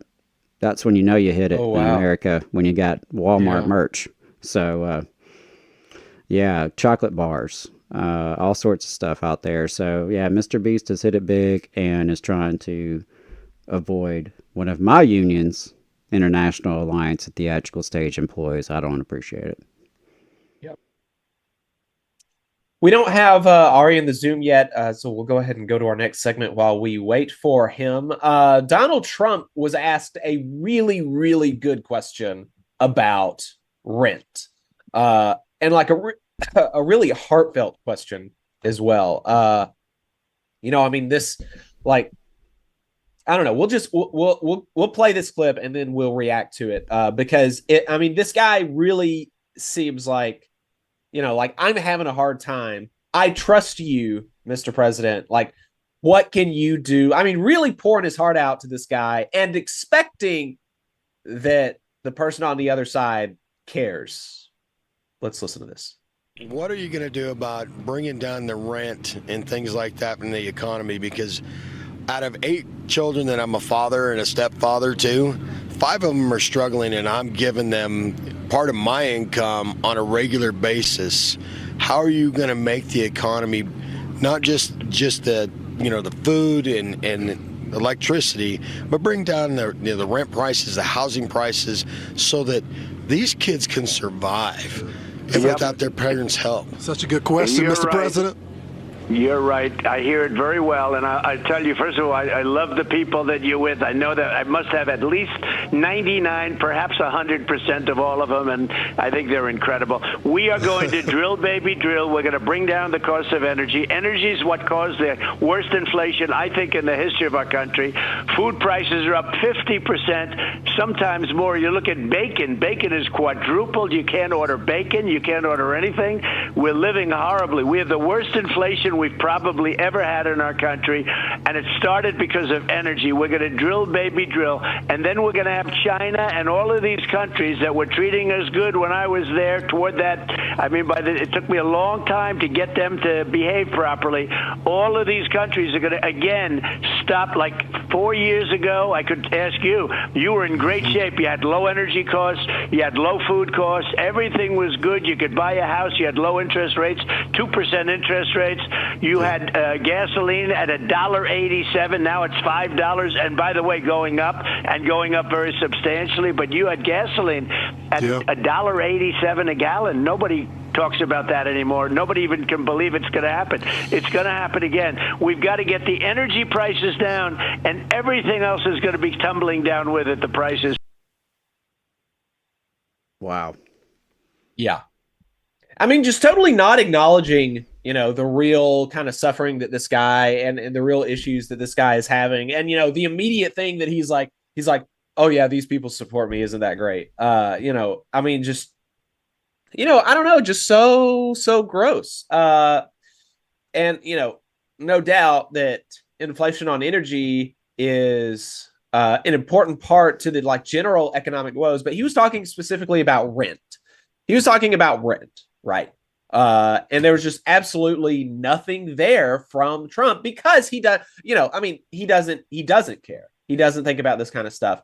He doesn't care about the type of stuff that working people have to deal with. And so he does not have a plan to deal with rent nationwide. He just doesn't because he doesn't care, right? Yeah, very frustrating, like the immediate narcissistic pivot, and right. Yeah, it was a lot of stuff thrown in there, but nothing about actually addressing rent, addressing corporate landlords, slumlords, the speculation in the housing market by these private equity firms, all this kind of stuff that's driving up prices. There was some stuff that,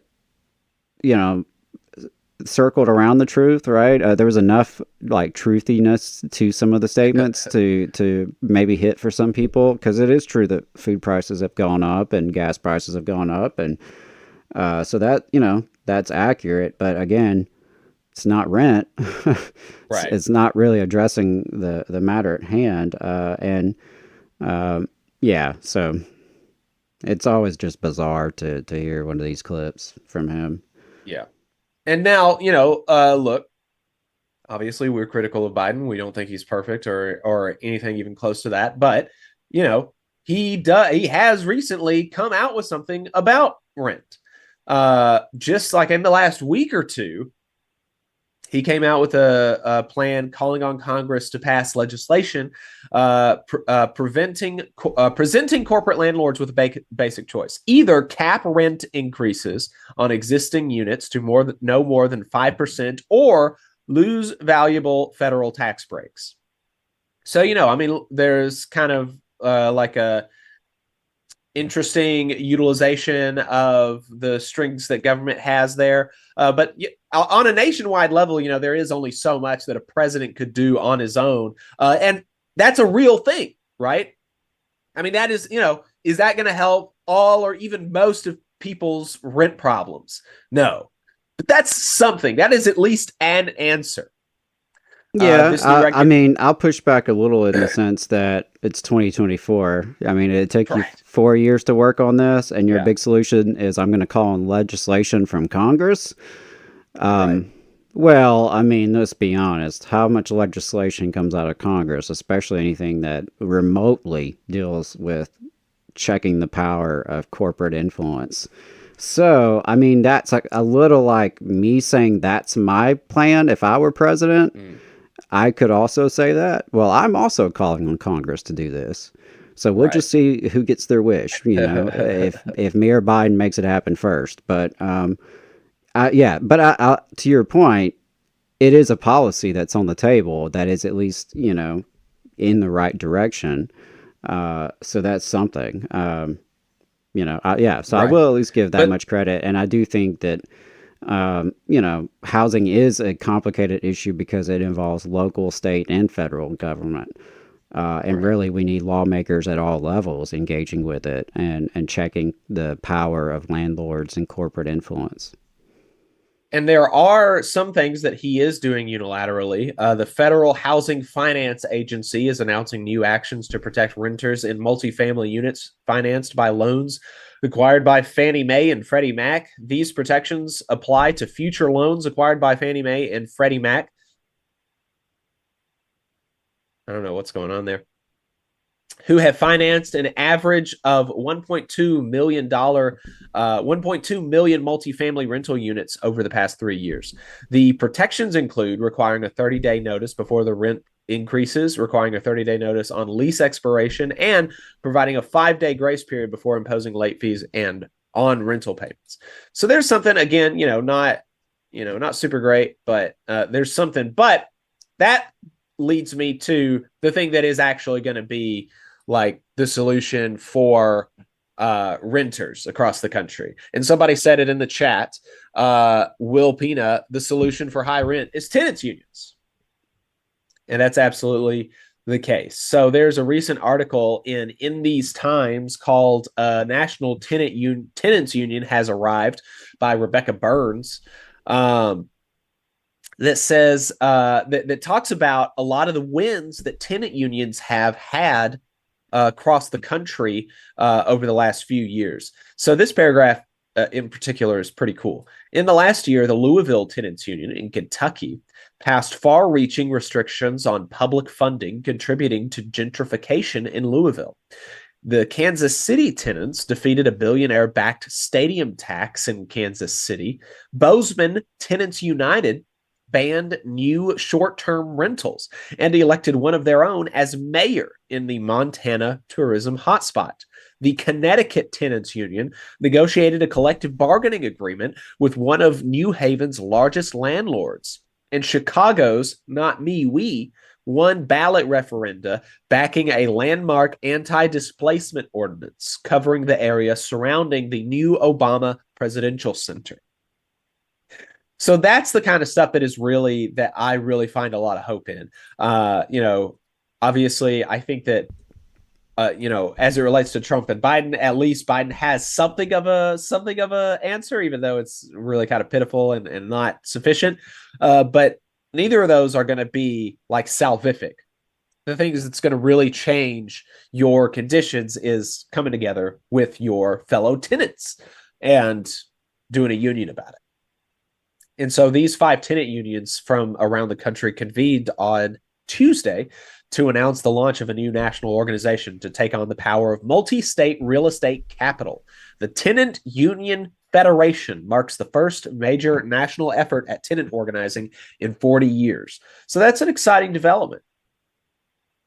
Yeah, it really is. I'm glad to see that. I think there's a lot of opportunity there. I would love to see, the movement as a whole really embrace tenant organizing. It's something that was a lot more prevalent in our past, but, in recent generations has not been as popular, I guess. But it does seem like the current housing crisis that so many folks are facing in so many places across the country is really encouraging people to think about this and think about ways, to organize together and collectively to really push back and to demand a better life. And so I'm all for it. I think the more labor unions coordinate with tenant unions, I think the better for all involved. So yeah, I really hope to see these, partnerships and coalitions take off, and would love to see it spread, from city to city and county to county. Yeah, absolutely. I think something may have come up for Ari. He's still not in the Zoom, so we'll just continue. We will trudge on. I had a couple of More Perfect Union reposted a clip of Tim Walz speaking at the National Association of Building Trades Unions the other day. And they were some really good highlights from that I wanted to share with you, that kind of highlighted, there's a really kind of simpatico political philosophy there that it seems like at least Walz was espousing. I don't know, who knows about him, but he has a really cool thing on what to do, like when you win. But before that, he responds to how he reacted to attacks during his first campaign, accusing him of being too in the pocket of organized labor. Let's listen to this clip.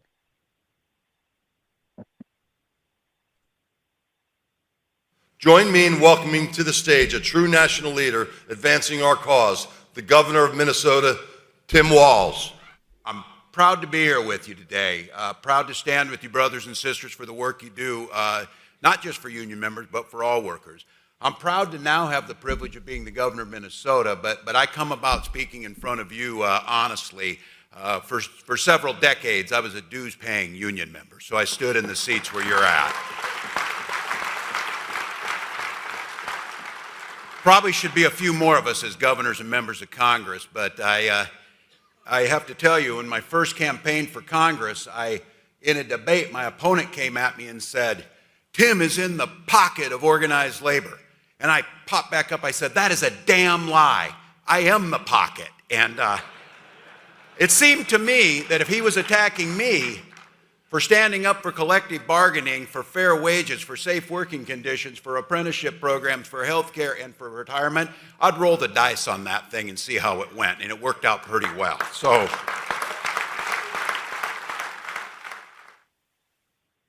that really is, that's pretty cool. That's a lot of times when you see Democrats get attacked from the right, their instinct is to say, "Oh, no, I'm not really all about that kind of stuff with the unions and the lefty types, But I think that what he was doing there was, really shows a good kind of path forward for if Democrats, or if some of them want to start, kind of leaning into the more kind of populist moment that we're in. And here's the clip that I alluded to earlier on what to do when you win, right? Because there's a lot of different kind of ideas about how people should how people should maneuver within positions of power. And this is this one, more than any of them, was the most impressive and the most interesting to me. So let's play this clip, and I am interested in your thoughts on that, Adam. Dan McConnell and the Minnesota building trades were there with me from the very beginning, from the absolute start of when we did this.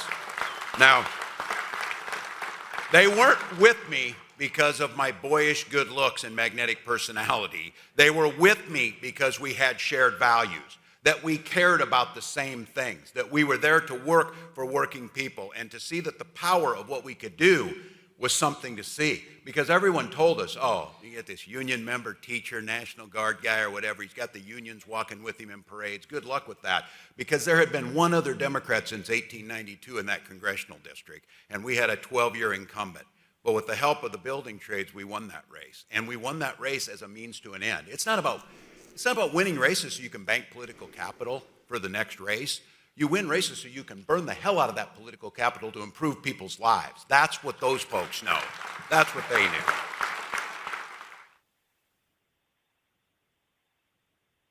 So I think that's, I think that's pretty impressive. And his record as governor in Minnesota really kind of speaks to some of that. Yeah, absolutely. I mean, I definitely agree with those comments he made. I think you can critique the governor from the right as they're doing, but there are critiques from the left as well on various issues. And folks are going to have different opinions, but when it comes to those comments in particular, I do think he's right on. That is the point of winning, right? Is to produce something. Right. And I do think that a lot of people who think about politics or get involved in politics, it is kind of a game. And part of that is because, politics is very much a spectacle in this country. But, you don't, that's not what drives me or, anyone I know to get involved in politics, right? It's to make a difference. It's to try to make things better for our future. And, I think it is important that you have officials who can recognize that if they win, their job is to use that win to produce for their constituents. And who are constituents? Well, the vast majority are working class. Okay, so we make up the majority. I do appreciate that philosophy. And, again, I'm sure there are folks in Minnesota who have a lot more knowledge on the ins and outs of his record as governor. There's certainly some good things that stand out. There's some things that, make me scratch my head. I'm not as big a fan of, but, compared to what we have down here in the South, it's such a drastic difference. And right. I do appreciate that he comes from a public school teaching background as a former high school history teacher as well. I definitely appreciate that. My understanding is he was a football coach and was also sponsor of the Gay Straight Alliance, as he was like the teacher sponsor of that, while also the football coach, which is pretty cool, honestly, because I've met some real Neanderthals who were football coaches down here who would not do that. Right. I think for some of those reasons, I think it was a pretty popular pick for VP, and it seems to be, getting a lot of labor folks excited. It seems like he's had a pretty good relationship with organized labor and, throughout his tenure. My understanding is he was a pretty moderate guy in Congress, but has had a pretty progressive legislature in Minnesota and has, mostly not stood in their way. And so, right.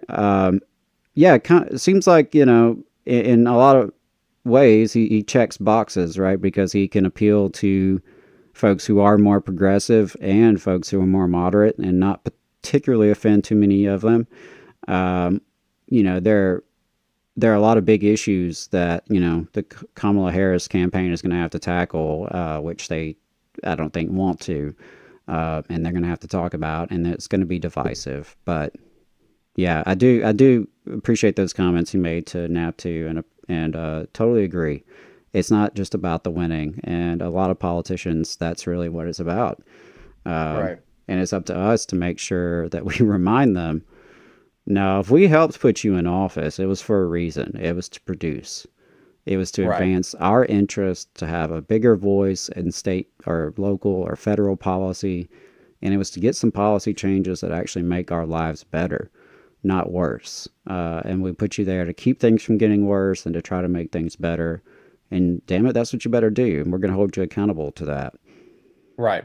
And he talked about some of his accomplishments as governor. Let's play this clip. And when we were able to win the election in Minnesota in 2022, where we weren't supposed to, we did something we hadn't done in decades and only a few times. We won a pro-union majority in the House and Senate and in this governor. Now, so we got to work. I know that some of you come from states that you have to spend all your time fighting back right-to-work legislation and playing goalie. Now, we're a hockey state, but it's bad politics for me. I'm not a hockey guy. I'm a football guy, and I like to go on offense. So I said, we're not going to play defense. We're not going to be satisfied for saying, oh, Minnesota will never be a right-to-work state. Well, that's a given. What Minnesota was going to do is strengthen our right to collectively bargain. Minnesota was going to ban that practice of having those captive anti-union meetings. You go to jail now if you do that in Minnesota because you can't intimidate people. So,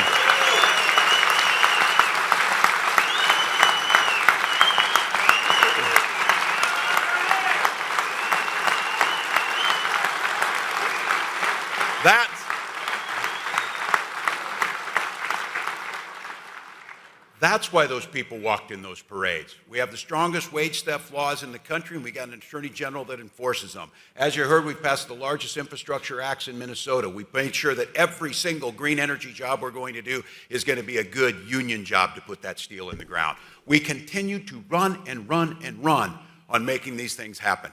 And as you heard from President McGarvey, we had a hell of a partner in Joe Biden. That's a pretty impressive list of accomplishments, I think. Yeah. Jail time for union busters? That's crazy. Yeah, I mean, like I said, compared to what we experienced down here in the South, it's quite a contrast. And,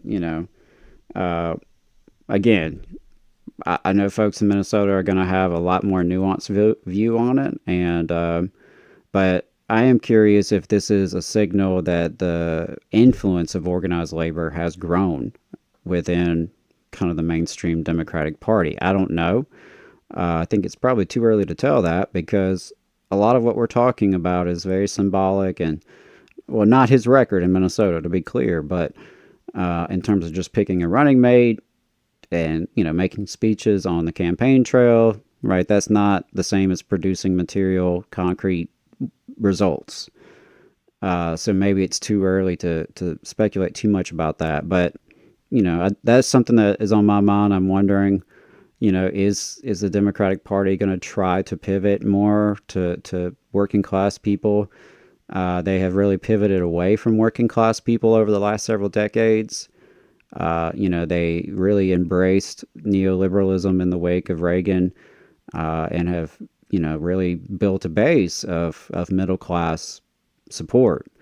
Educated middle class support alongside their own, factions of billionaires and millionaires who support them, those who don't support the Republicans. And so it's going to be interesting to see how that plays out. But, from down here in Alabama, hell, it would be really great, to see some of these kind of laws even being entertained seriously. And that's something that's very frustrating for me as a labor union activist here in the state, is that most of these big wins we're seeing in blue states like Minnesota aren't even being brought up for debate down here, right? There's no one even running messaging bills to say, hey, this is a good idea that Minnesota has implemented. We should talk about it. It's not even getting that far, right? Because we don't have, from what I can tell, a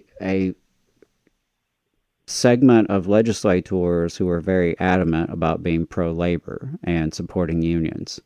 If they're out there in the Alabama legislature, please make yourself known. We would love to work with you and give you some ideas and help you live up to that. But right now, I'm not really seeing it, and so that's frustrating. Yeah. Speaking of, politicians and thinking of themselves as like pro working class. Hamilton Nolan recently wrote a piece about the scam of the working class kind of Republican. And he went on Doug Henwood's show to debate Sohrab Ahmari about that proposition. Basically, Hamilton Nolan saying there's not really such a thing as the pro worker power, Republican Party, and Sohrab Ahmari taking the position that even while there's a small kind of minority, it's still there, it's noticeable, and it's growing. So, I pulled a couple of clips from that debate, but I guess, Adam, by way of like table setting, can you let folks know what Hamilton, like kind of the general thesis of Hamilton's piece? Well, I'll do my best, understanding that it's been a couple of weeks since I read it. I'll be honest with you on that, but really what I recall from the piece that stood out to me is that to paint yourself as pro-worker, there's really like two big issues that you could point to. Number one, where do you stand on unions? All right. That is our key tool for worker power. And number two, on the subject of power, what are you doing to check the influence of corporate power? Right? So that's kind of the rub. Like, where do you land on the balance of power between labor and capital? Are you trying to help labor or are you trying to help capital? You can help us with our unions and with more taxes and regulations on capital. No one really that is painting themselves as a pro-worker Republican is doing that, right? I mean, they're happy to get union endorsements, but they're not out there, advocating that workers join unions, build strong unions, that the federal government or state government at least stay out of the way of this process, if nothing else. So that's not really happening. And of course, there's, while there's posturing about controlling corporate power, it's almost universally in the context of the culture war, right? They may critique Silicon Valley, for example, or Hollywood, for example, but it's over cultural crap. It's because they don't like gay people being on the movies, stuff of that nature, or they feel like they're being censored on Facebook because, their racist uncle got banned on Facebook, and so now they're upset at Silicon Valley. There's no real plan to actually constrain or just hold in check the growing inequality or growing corporate power. So that's really what I recall from the piece that stood out to me, is like that question of power and where do they stand on that. And typically, anytime you hear Republicans talking about working class or posturing towards workers, it's almost always going to be cultural or immigrant related. And you mentioned that earlier in the show, that that's typically the pivot, right? It's bashing immigrants and talking about culture war. And, unfortunately, some of that is effective in this country because class is very mystified. You've got a lot of people out here who think they're middle class when they're not. You've got a lot of people, particularly, because of the media and popular consciousness, like people associate class with cultural identities. And so Republicans will show up wearing flannel shirts and driving a pickup truck and listening to country music and try to portray themselves as working class, even though they're actually a business owner who is a multimillionaire, right?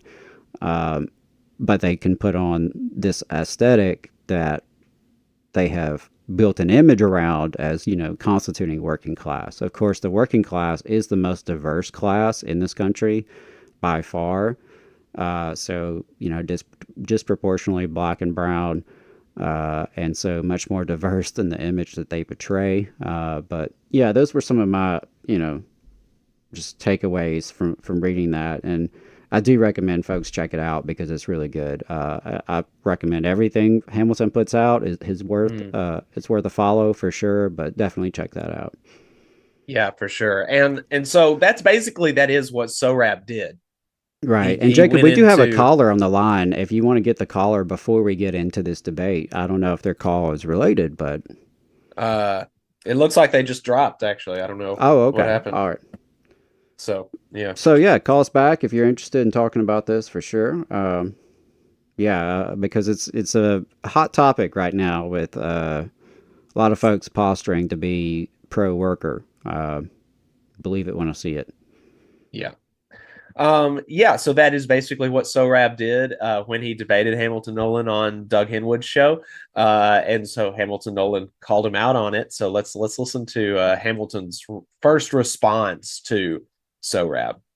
But look, we need to talk about what the policies are that constitute the alleged pro-worker agenda of the Republican Party. As an easy rule of thumb to anybody listening to this who is not a labor journalist or doesn't follow this that closely, if a politician doesn't support the PRO Act, they are not pro-union, period.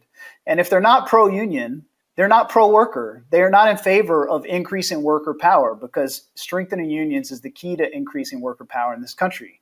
I was at the National Conservatism Conference a few weeks ago in D.C. J.D. Vance was there, and the Heritage Foundation was there, and Orrin Cass was there, and they had a whole panel about the right-wing pro-worker agenda. And one guy who was speaking there was Riley Moore, who's I think the state treasurer of West Virginia, who was talking about his pro-worker credentials as a Republican. Part of his claim to being pro-worker was, I'm against a national right-to-work law. And so I asked him if he was in favor of a right-to-work law in West Virginia, where he lives, and he said yes. Where he had the power to influence something, he was in favor of right-to-work law, which is an anti-labor, anti-union law.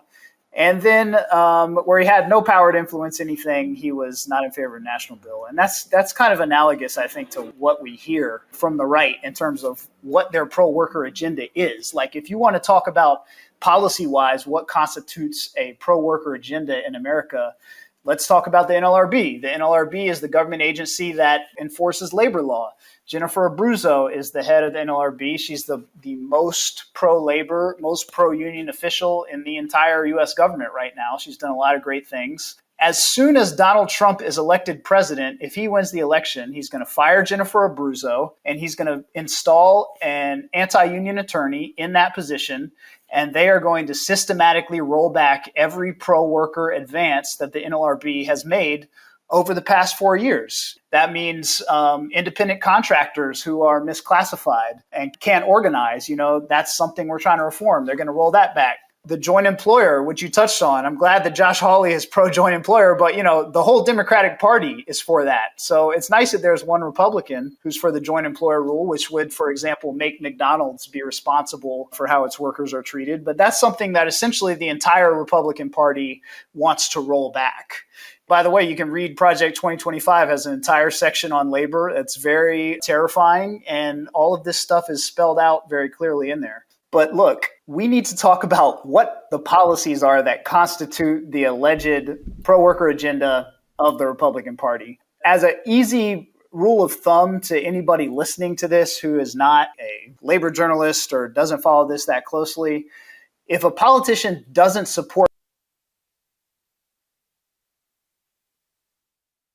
Totally agree with everything he said there. I don't see any lies there. Right. And I think particularly the one from that fellow from West Virginia, not supporting, like making a big deal out of not supporting a national right to work bill, but you still support right to work in the state of West Virginia. I mean, that's just, how much more kind of crass can you get, I guess. Right. Absolutely. Absolutely. And I think that totally tracks. I mean, where some of these folks will take the occasional pro-worker position, it's where they can easily do so without making any real impact. Holler at me when they're actually upsetting donors. Right. That's what I want to see.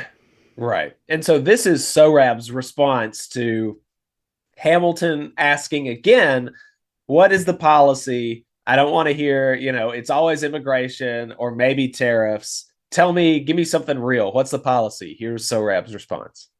Okay, so let me just go back to the immigration, because almost all you've talked about here, though, is restricting immigration and expelling the ones we've got. So, well, here's why I bring it up is because, Hamilton's like, well, where is the pro-worker component of this? I agree that Republican National Labor Relations Board are going to be lousier than Democratic ones. That could change over the long term as the realignment between the parties goes on. They're going to have to sort of be responsive to that. But as it is, that's not such an easy issue to dismiss. Again, it's not the only issue. There is NLRB. I support the PRO Act insofar as I have influence over these kind of populist Republicans. I tell them to support the PRO Act. But we have to reckon with the fact that the Democratic agenda today is not entirely attractive. There has been a de-alignment between working class people and the Democratic Party. I just want to point out that I said up front, when you try to have this conversation with right-wing people, it goes away from unions and directly into immigration, and that's where we are now. If you keep workers desperate and poor and underpaid, of course they're going to fear immigrants because they're in a desperate and tenuous situation. The vision of the labor movement is to elevate the working class out of that situation, so it's not a matter of scaremongering against immigrants. Sarab, you're not really doing much to disprove Hamilton's claim that when you talk to pro-worker Republicans, you're going to hear it mostly about immigration, because that's mostly what you've been talking about. Well, no, I've also been talking about free trade. It wasn't Democrats who launched the uprising against the free trade regime that has resulted in us now imposing tariffs against China, now trying to do industrial policy and so on. That was led by the Trumpian uprising, and it was led by Trump. And now I'm glad now it's become a bipartisan consensus. And the U.S. Trade Representative under Biden, Catherine Tai, says, I have very little daylight between me and my predecessor, the Republican Robert Lighthizer. So that's a huge issue. And it's one of the reasons why you have those Obama to Trump voters from 2016. Why did they, having supported Obama twice, why did people in these post-industrial places support Trump? Was it just because of bigotry? Was it just because they're deplorables? No, because they were angry over a Democratic Party that had pushed through NAFTA, and then fast forward 20 years, and they were trying to push the Trans-Pacific Partnership, the TPP, which would have been another trade deal along the NAFTA lines. You guys say that's just isolationism? That's culture war? No, it's not. It's a kind of much more a reversion to a New Deal mentality about trying to think about trade. That's enduring now, and I'm glad. I think even if we have a Harris-Walz administration, that consensus is going to be in place. But that consensus was brought about by a right populist uprising. The Democrats weren't going to go there. Their representative at that time was Hillary Clinton, who was a total neoliberal globalization type. Speaking of tariffs, I actually was just looking at the numbers myself for a piece I'm writing for Jacobin, and Trump increased tariffs on aluminum and steel. Aluminum and steel production in the U.S. fell afterwards, and so did aluminum and steel employment. The policy was not a success on its own terms, so I'm not sure that intensifying our dedication to tariffs is going to turn around the state of the working class. These jobs are disappearing mainly because of automation and not just the evil Chinese. So there you go. I mean, really, pretty thorough detangling of Sorab's arguments, which is, I don't know. It's difficult. It really is difficult to kind of see figure out what his deal is, because he does hearing him, he seems like he's committed to this kind of economic populist type stuff, but it seems like he is committed to seeing that come about through the Republican Party as opposed to the Democratic Party, because he has all these socially conservative values. And it's just weird. It's frankly, and this is, I hope this does not happen, but I think that you would have an easier time getting Democrats as a party to go back on social issues than you would getting Republicans to move forward on labor issues, right? Because one is material to the bosses and one is more or less not. The bosses are not going to go to bat for LGBT equality. So I do think that just as a project, that would be easier. But then also it really is difficult for me to kind of get in the mind of somebody who recognizes that, yes, the left-wing economic policies are good, I still have these socially conservative values. And so I recognize with the way that the parties are set up right now, I'm going to have to sacrifice one. And so I'm going to sacrifice the economics. I'm going to sacrifice the material. It's just so bizarre to me. Well, yeah, but I don't think I don't know. I don't want to read too much into his individual situation, but yeah, it is kind of weird. I mean, I think there are plenty of people out there who have some similar beliefs in that they're probably, maybe more culturally conservative than some, but would lean more progressive on a lot of economic policies. I do think that, there was elements of some truth in what he was saying in terms of disgruntlement with the Democratic Party. That's absolutely true. As I said earlier, Democratic Party has, you can debate on whether or not it ever was truly a working class party and like how you define that. But certainly in the last 40, 50 years, they have more or less embraced, the neoliberal consensus of privatization and globalization and free trade and austerity. That seems to have changed maybe a little bit in the last couple of years under the Biden administration. There's been some shift away from that, more reform, more federal investment. But, that's a whole little pretty late compared to decades of this situation going on. So, yeah, I think there's some truth that, there's certainly good reasons for disillusionment with the Democratic Party among working class people. But what he doesn't want to just come right out and say is that powerful, wealthy interests on the right see that as just an opportunity to peel off some white working class voters through appeals to bigotry, primarily. So that's what I think. As critical as I am of both parties, because I think neither one is a working class party. Both are very capitalist parties, dominated by capitalist interest. And on foreign policy, there's not nearly enough difference between them. But there are real differences, I think, between the parties in terms of policies. And the NLRB that Hamilton brought up, that's a really good example. I mean, that will make people's lives worse, right? If Trump wins and, demolishes the NLRB, that is going to make life harder for union workers and for workers who want a union. That's a real thing. Doesn't mean I give Harris or Biden a pass or I'm any less critical of them. It's just, being nuanced enough, I guess, to appreciate the differences and discern. And I think you can be critical of something while also recognizing it's maybe not as bad as something else. I think that's perfectly reasonable, right? You can criticize both parties while also acknowledging some differences on certain areas.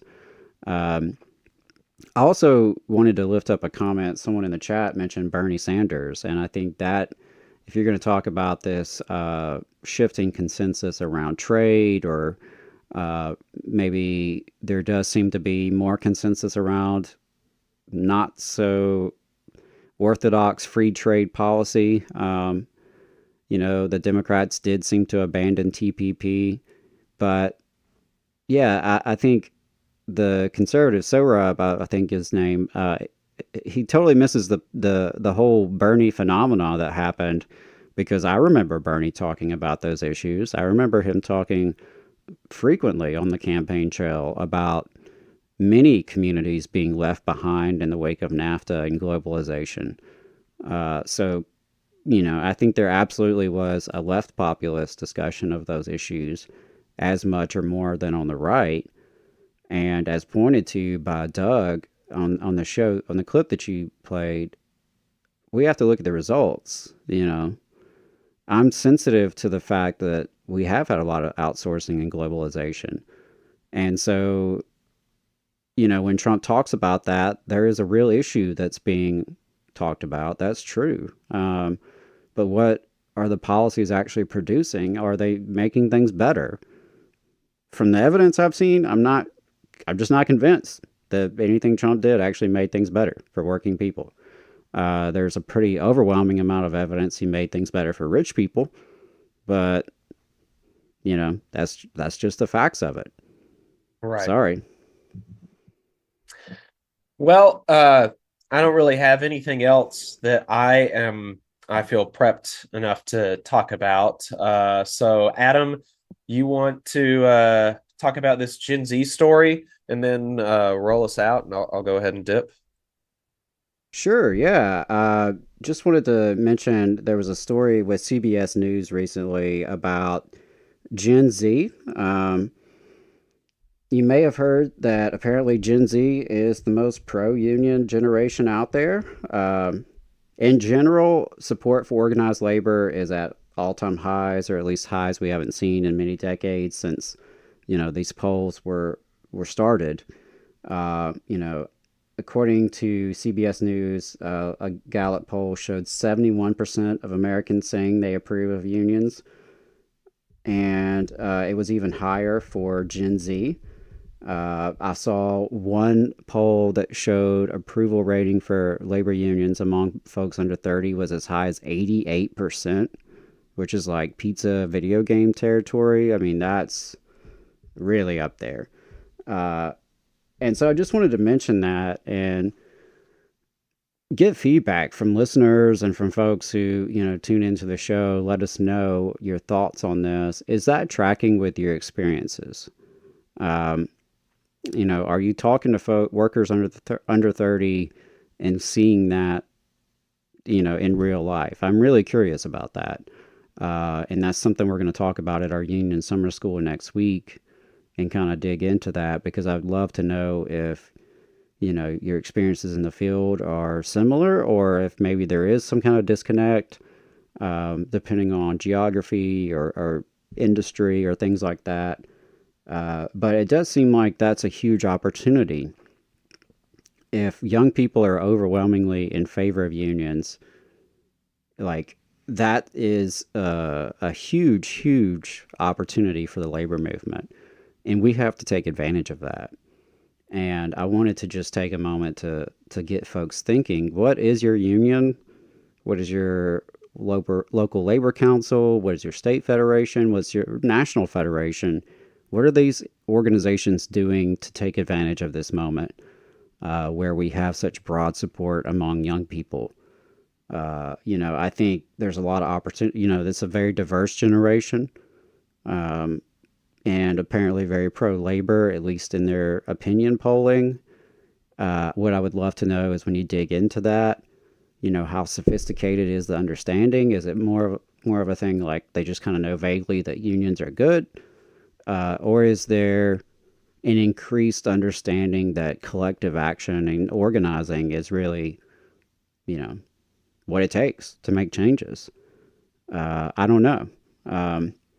I know there's a lot of criticism of young people these days. I hear a lot of folks. I'm still in touch with a lot of education circles and still visit schools on the regular and talk with young people. I try to ensure that, I'm always engaging with folks younger than me and older than me. I think it's really important to have intergenerational dialogue. But, young people do get a lot of criticism. Young folks today have grown up on the internet and with social media, and that's different. It's even different from me. I'm 35, so I kind of grew up on the cusp of that. We had video games and we did have internet, but smartphones weren't in our pockets every day. I think Facebook didn't even really start until I was in high school. So, it was a little bit different situation than kids today who have been reared on YouTube and Snapchat and all this stuff. So I see lots of pros and cons to that. There's probably more cons if we're being honest, honestly, but there are opportunities there. And so, yeah, I would love to hear from activists, organizers out there. Let us know if you're encountering what the polls are saying, that young people are overwhelmingly pro-union, eager to join unions, eager to get involved. I would love to know that. I would love to know if the pro-union young people that you're talking to, what kind of, attitudes they're bringing to it. Do you notice differences with them versus folks from other generations? My immediate speculation is that they're going to be more comfortable with technology and social media than a lot of folks. For better or worse, a lot of our unions are very much older institutions. You go to a lot of union meetings or union conventions, not going to be a lot of people under 30 there. Not very many.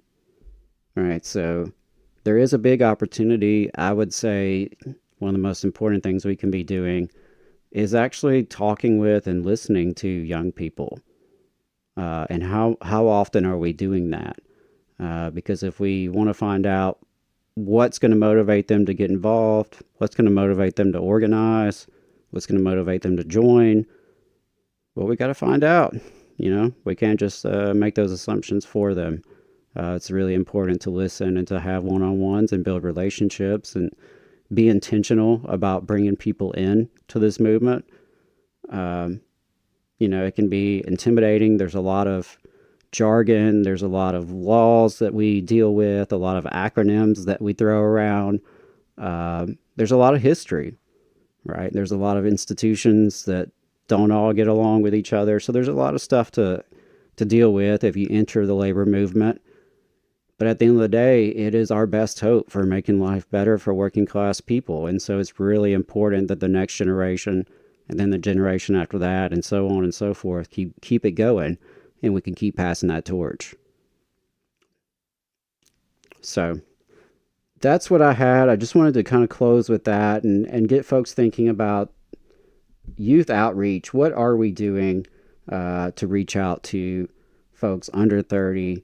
Again, we need intergenerational dialogue. It's really important that we're also engaging with retirees. Just wanted to put that out there. It's not all about the youth. It's really important to have that broad spectrum. And I think a lot of times we do fall short when it comes to keeping retirees engaged and learning from the wisdom of folks who've been in the movement for a really long time. But yeah, I just wanted to mention that. Apparently, Gen Z is super pro-union. Not being Gen Z myself, I would love to hear from folks. So if you are Gen Z, let us know. Does it track with your peers? What you're hearing from folks your age? And again, if you're an organizer, activist, a leader of some kind, what's your experience been like in the field? Are you sensing this, positive support? And with that, we're going to wrap it up today. I really appreciate everyone tuning in. Appreciate everyone bearing with us today. It was a tough show because Jacob was homesick today. We've had technical gremlins in the system, had a whole computer shut down at the studio this morning. So it's just been a whole lot going on, but really appreciate all the folks who listened and viewed today. Appreciate all the folks participating in the chat. Just to remind folks, if you're local in the Tennessee Valley area, that the North Alabama Area Labor Council will hold our Union Summer School on the 17th of August. That's next Saturday in Decatur. Hit us up if you want to come. If you're not local, you should always be following Labor Notes. labornotes.org/events. You can find really great trainings and workshops. Learn how to organize, learn how to deal with race and labor in your unions. All sorts of great topics. So really appreciate them, all the support they offer to rank and file members and activists. And that is all I have for y'all. So again, follow us at TVLR.fm. That's our website. You can sign up for our newsletters. Check us out throughout the week. Remember, this will come out as a podcast in a couple days and is available on all the apps. So if you can, give us a 5-star review. We would really appreciate that. And clips from the show will be released throughout the week on YouTube. So thanks again for your support. We really appreciate it. All power to the workers, y'all.